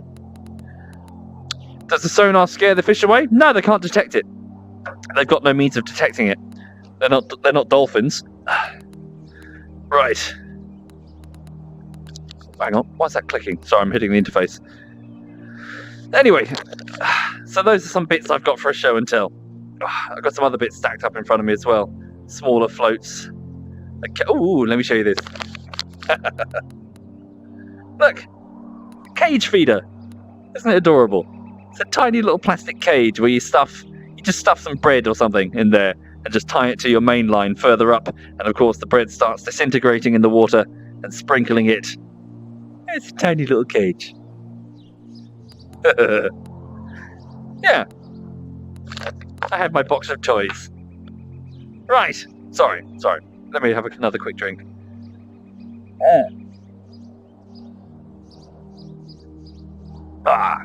Thank you, Billy Jack. Thank you. Right. Ooh, thank you very much. Wow. Thank you, Defonzi, Dodge Game, Ratneck, Guether, Connor, Cacklewood, DL4000, Dragon K, Scotty, Gonril, and Pattyberg. Thank you, all of you, for your kindness. Holy shit, thank you sincerely. Thank you. Right, hold on. So, let's switch over to the method feeder. So, there's our method feeder. So, yeah, we could just use sweet corn pressed into the mold. That's what I was doing I was doing that on Tuesday. What can this catch then? Tench. Can it catch tench? They like maggots, though, to be fair. Tench really prefer maggots. Koi carp. It can indeed catch koi carp. Japanese eel and tench. Okay. So we'll use a bit of sweet corn. But on the actual method feeder, we're going to need something pressed into it. Feeder baits. Vanilla. Okay. That looks like a boilie on its model, but it should be like a powder. There we go. My hands are the wrong way around. Where is that then? Can I have a look? That is a tiny method feeder. Hold up. No. Oh, there's no hook. Equip. Size 4 hook. It's still quite large, but okay. Where is it? So there's the glob of sweet corn there, the kernel of sweet corn. So this isn't quite set up as I described. I guess maybe it's a gameplay limitation. But can you see, so as I would say, so that method feeder would be covered in food, and this would be pressed inside it, hidden. In fact, what many people do is that they further pick up a great big handful of method feeder mix, and they squash it around the feeder further to really bury it and get rid of any nuisance fish that could come along and nibble. There we go. Oh fuck, did I change? Oh fuck me. No, I fucked up. Hold up. We don't have a method feeder rod. Hang on. So let's get feeder rod equip. So this is important. So is it all okay? Yeah, sweet corn size 4. So this rod that I've got now has a quiver tip on it. So a quiver tip means that effectively you'd have to turn the rod sideways from the lake. But what you do is you don't watch anything in the lake. There's no float or anything. Instead, you watch the tip of the rod. So you would sit back on your chair, you'd rest it against your leg to keep it stable, and you're just watching for when the tip moves, indicating that fish are nibbling. The quiver tip that I've got has I've got 2 different quiver tips. I've got I think it's a 1 gram and a 1.5 gram. It's that refined, as in it can detect the slightest movement. And what you're waiting for is for the tip to lurch sideways, indicating that a fish has picked up the feeder. Oh, are we quivering? The line isn't taut.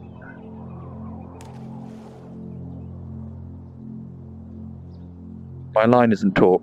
Oh, I'm moving the feeder. Hold up, have I fucked up? Maybe cast it further. Maybe I'm applying logic to a VR game that isn't using it. Hang on. I've still got the sweet corn on the line. There we go. There we go. How deep are we talking? Yeah, normally you need to keep the line very taut. Yeah, okay, I guess it's not doing it from a gameplay perspective. Yes, the tip quivers. Wow, this is a deep lake. Holy shit. It's still going. There we go, 8.5 meters deep. Blimey. So let's see if the tip of the line will quiver on me. To also keep my hand still, because...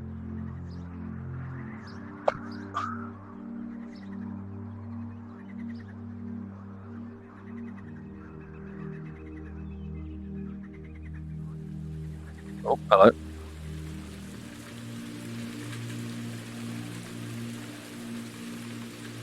Mm-hmm.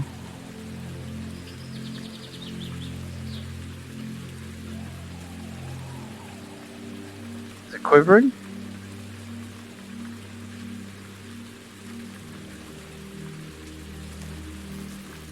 Nope. Also, you should, yeah, don't move the bait. Because you're not after predatory fish, so movement in the bait will scare them.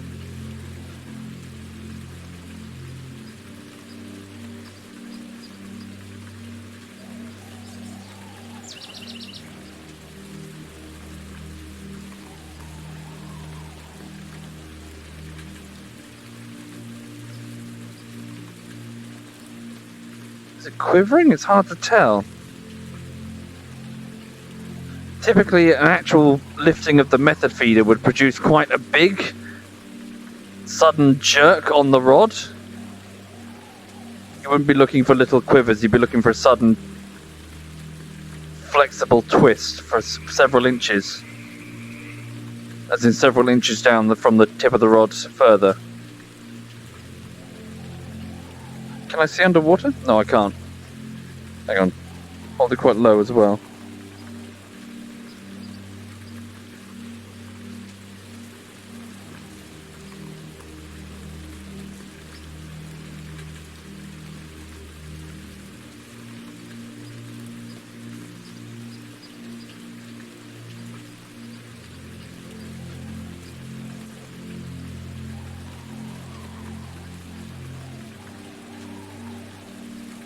Hmm.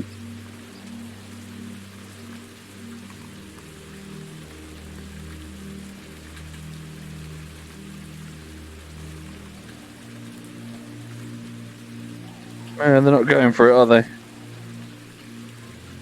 Yeah, exactly. The line needs to be taut, but every time I do, I'm moving the feeder.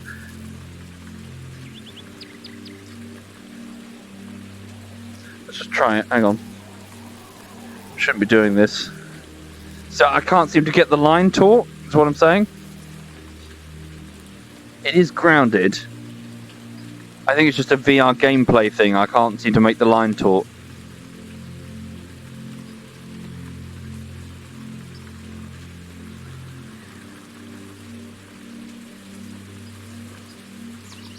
Hmm.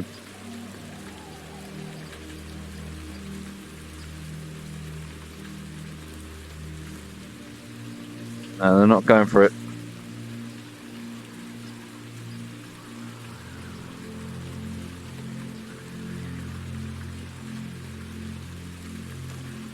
Hello.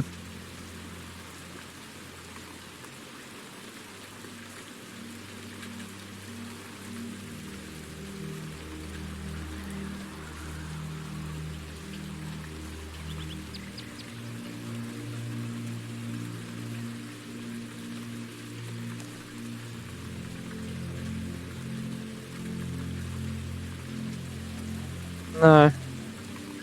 I don't seem to be going for it. Can I pull the line taut?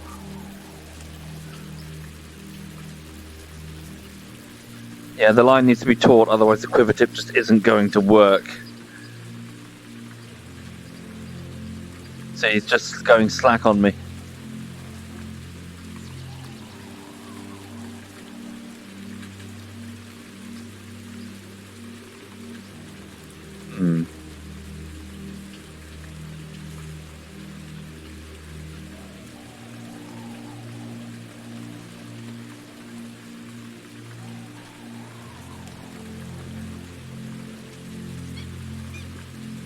Oh. Something was feeding there.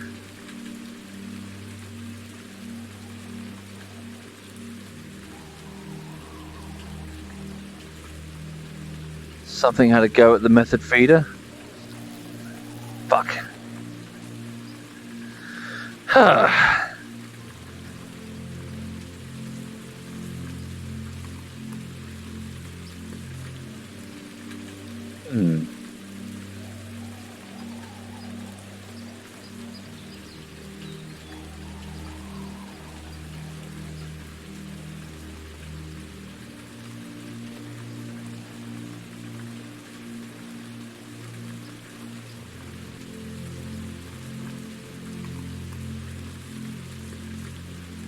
Come on.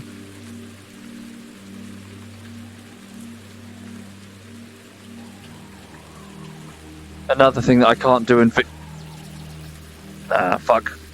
Another thing I can't do in VR is I can't rest the rod against my leg and therefore feel vibrations. I'll just reset the... There we go. Too little bait in the feeder, of course, so it's dissolved. There we go.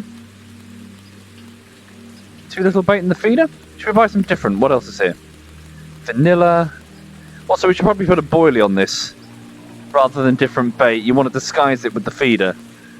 Hang on. So what's this here? Gingerbread, herbal, carp, silver carp. How much is this? Extortionate! Sweet coriander, coriander even. Koi carp, there we go. Let's try some of this. Buy a couple of bits of this. So that's... What type of bait am I looking at here? So that it is the method bait. Okay, sweet coriander. Equip. And presumably I've got to buy a separate bait. There we go. Da, da, da, da, da. Coriander. Oh, you don't get the different flavours? Oh. Guess you don't. Unequip.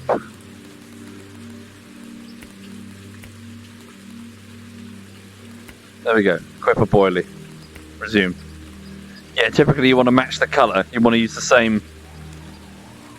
Right. Let's try again. So we just got boilies now.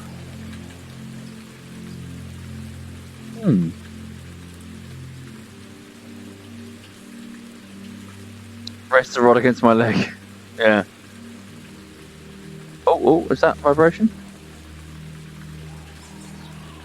So typically it's very obvious, as I mentioned. You'll see the quiver tip lurch in real life.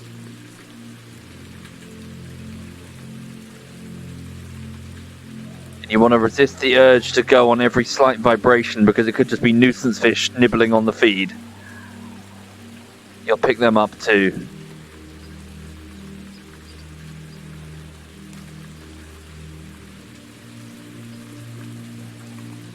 Come on. So what if I lie the rod on the ground?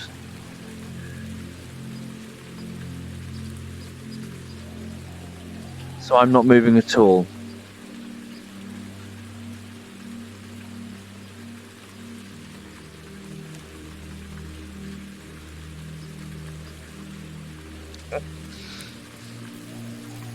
Ah, oh, fuck's sake.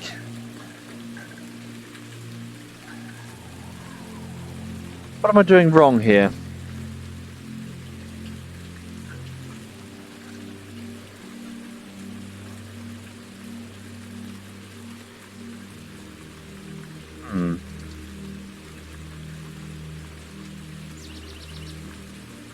I'm doing it on purpose, isn't he? What am I doing on purpose? Am I doing something wrong?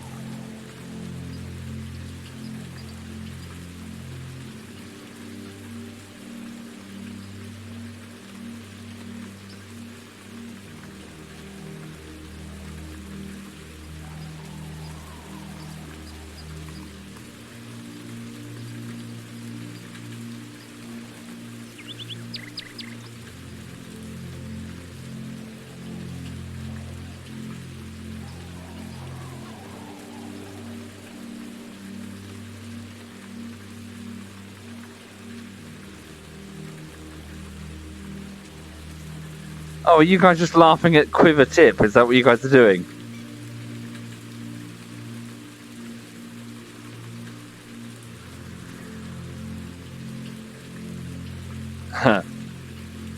Good luck with it, Bakari lasagna.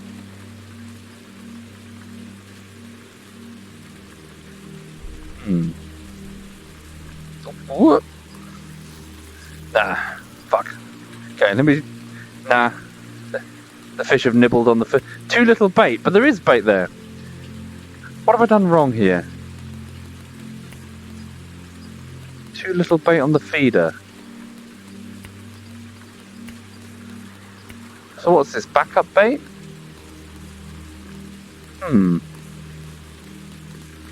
Must be doing something incorrectly. Let's, what's this here? Oh, no, hang on. I saw this before. Okay. So what's this, like a stocked pond, maybe? Oh, there's koi. Oh, I'm not fishing in someone's their decorative koi pond, am I?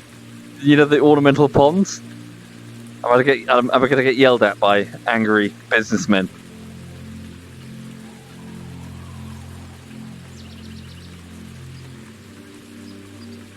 Let's try going here then.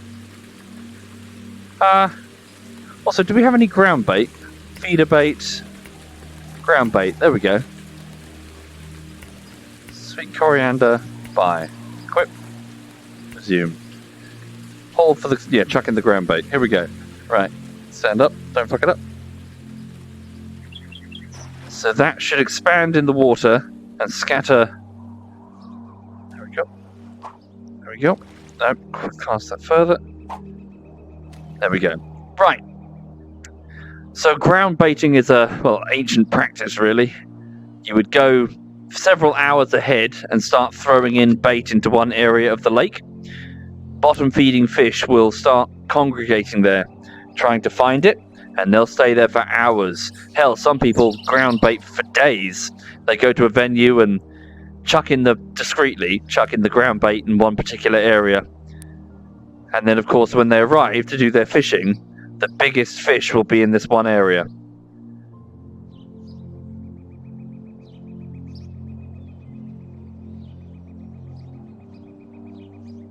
Is that vibrating? Yep. Nope. Fuck. Oh, yeah, that was a vibration. Come on. That was a hit. Fuck. Shit, fuck. Nah, okay.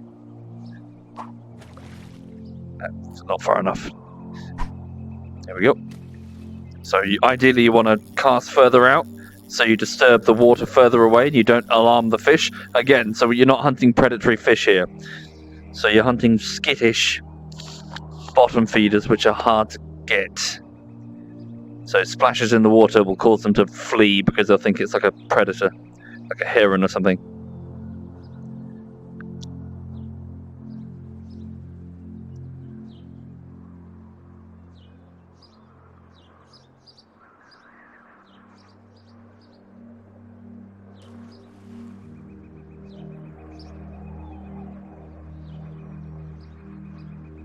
I wonder what I'm doing wrong here. Let me just fly the rod against the ground so we can see the quiver tip move.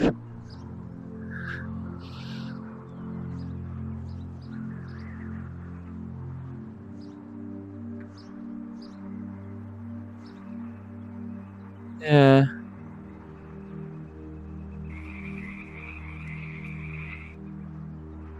Maybe I'm just using the wrong bait type. Yes, indeed. Nice job. Yes. The fishing license money goes towards our wildlife, like fishery type, like a regulatory body, cleaning up pollution and all the crap, making sure that our waterways are healthy. Hey, that was one. Come on. Yeah, there we go. There we go. It lifted up the method feeder. Whoa. Okay. Ease up on the drag.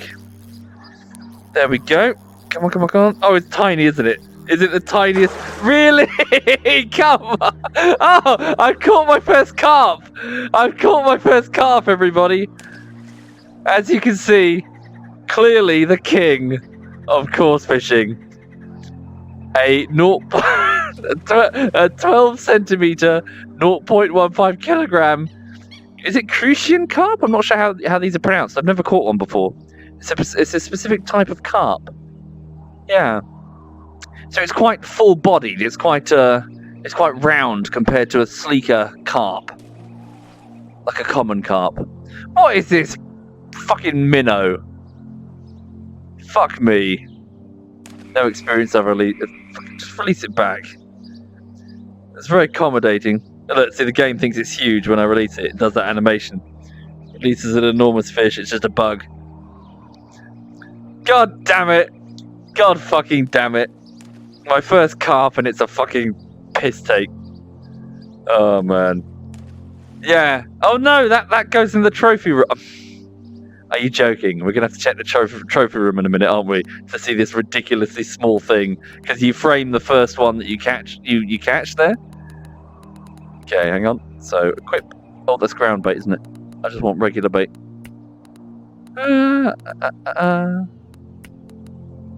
Yeah, let's buy some more. And feeder bait. Yeah, garlic? Garlic? They eat garlic? Do they? Not heard of garlic. There we go. So I want to cast it further away again and just drag it over your ground bait. Don't splash the water directly ahead. See, on some venues, the carp have figured out the ground baiting technique, and so what they do is that they've realised that any ground bait that floats in the water when they strike their tails against the silt is safe, because anything that doesn't move is weighed down. So they figured that out. They've actually realised that if they swim over the ground bait and knock it with their tails, they can swim back and eat anything that's floating in the water layer. So what anglers do is they use what's called a zig rig, which is so everything is still weighted, but your bait floats. So you've got like what's called a pop-up boilie.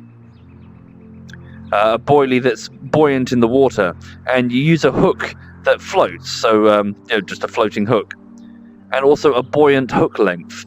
So your bait is suspended several inches in the water. So the carp come along, and they're all like, "Hey, we're going to knock your ground bait in the air," and they get caught out by this floating bait. There we go. Quiver tip moved. Whoa, hello. What are you? You're small though.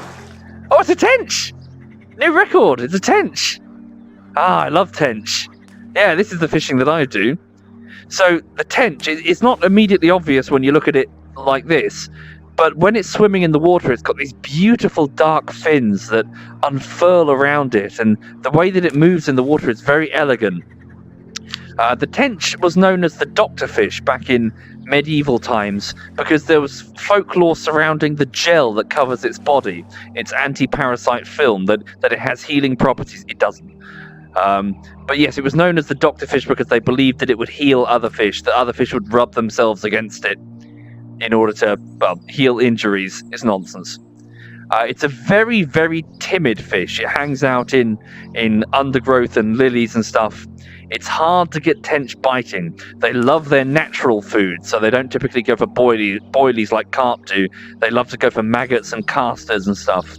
So when I caught my first tench, I was very excited. A very beautiful fish. I've fallen in love with them ever since. Wonderful fish, the tench.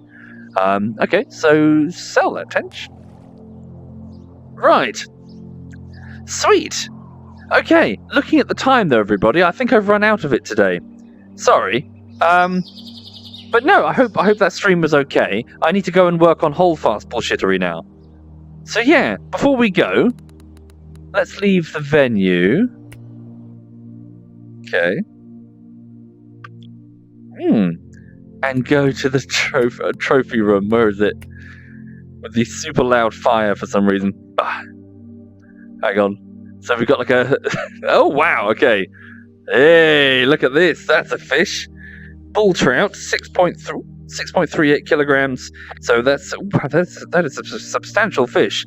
So yeah, 86 centimeters in length. That is a fish. What is this? Cutthroat trout. Right, sure you are. Okay, 20 centimeters. What's that up there? That's a rainbow trout, isn't it? We can check that out. Oh, wow, look, there's more. Let's go this way. Oh, there we go. There we go. What's this then? Rainbow trout. Fishery from Japan. That's the one I caught a moment ago. So 54 centimeters, 4.04 kilograms. Anything further? Let's go check out that one over there. This reminds me of a game called Carnivores, where you used to hunt dinosaurs. You get to sort of roam around looking at giant stuffed dinosaurs. Right, brown trout. Cool. 65 centimeters, 3.31 kilograms. Ooh. Pretty fish. Can I jump? No, gotta go back around again. Oh, the trophy room is a bit awkward to navigate. Hang on. Need to remember to move my legs on the spot, otherwise it feels like I'm sliding, and then I get quite motion sick. Oh, what the fuck? Who even makes wooden frames of that size? Why is this here as well? It's next to an enormous brook trout that is 62 centimeters, and then there's this little piss stain. Look at it! I've had goldfish that are bigger than this. Why? Fucking open up like a fucking tin of sardines from Asda and then put it on your wall. Look more impressive than that. Hang on. How do I get through the door? There we go. What else have I fished? Ooh. Oh, that's one of those... Oh no, burbot. That's one that I got from the Betty Lake, isn't it? Oh god, is it moving? Is it just me? No, it's just me when I turn my head. Holy shit, I thought it was alive. That was creepy. Nothing around there. Oh, look, fish up there. Had loads of different fish. Holy crap! I don't know how that's pronounced. ID. 36 centimeters. Ooh, hello. Ah, the pumpkin seed. Not too bad. 31 centimeters. Yeah, the trophy is making me queasy. Actually, it's all this motion, all this sliding around. And then lastly, that invasive species, the northern snakehead, and the tench. Ah, right. Thank you for watching, everybody. Thank you very much. Ah, nice tench. Right, so, hang on a tick. Oh yeah, it's gone bright red for the frame rate performance in the trophy room. I don't think it's very well optimized. Okay. Right, so I'm going to bugger off and get on with the editing today. I've got much to do, so I need to keep working on Hold Fast Bullshittery Part 1. And yeah, that's it really. So I'm going to take this headset off because it's squishing my head in. Thank you, Pyromancer, Ambiguous Martian, B95, Lithos, Gruffy Wuffy, Killer Konami, Lynn the Weeb, Muans, Commander Toucan, Arch, Lord Kerathon, Cheesy Cheeseburger, Sturm, Pugoff, Zarthus, Hinty, and Pattyberg. Holy shit, thank you for your sub bomb. And Boiled Donut and Pattyberg again. Thank you, all of you. You're so generous to me. Thank you for your kindness, folks. I really, really appreciate it. Right, time to crack on with this Hold Fast Bullshittery, and I'll get the video to you as soon as I can. Have a lovely afternoon, everybody, and have a lovely, lovely weekend. Bear with me, let me have a look and see who's streaming. So, ZF Yuki is doing Warzone. Let's have a look. Cool. So he's the only one on right now. I will hand you over to him then. So thank you again, folks. This is ZF Yuki. All the best. Take care. Have a lovely weekend.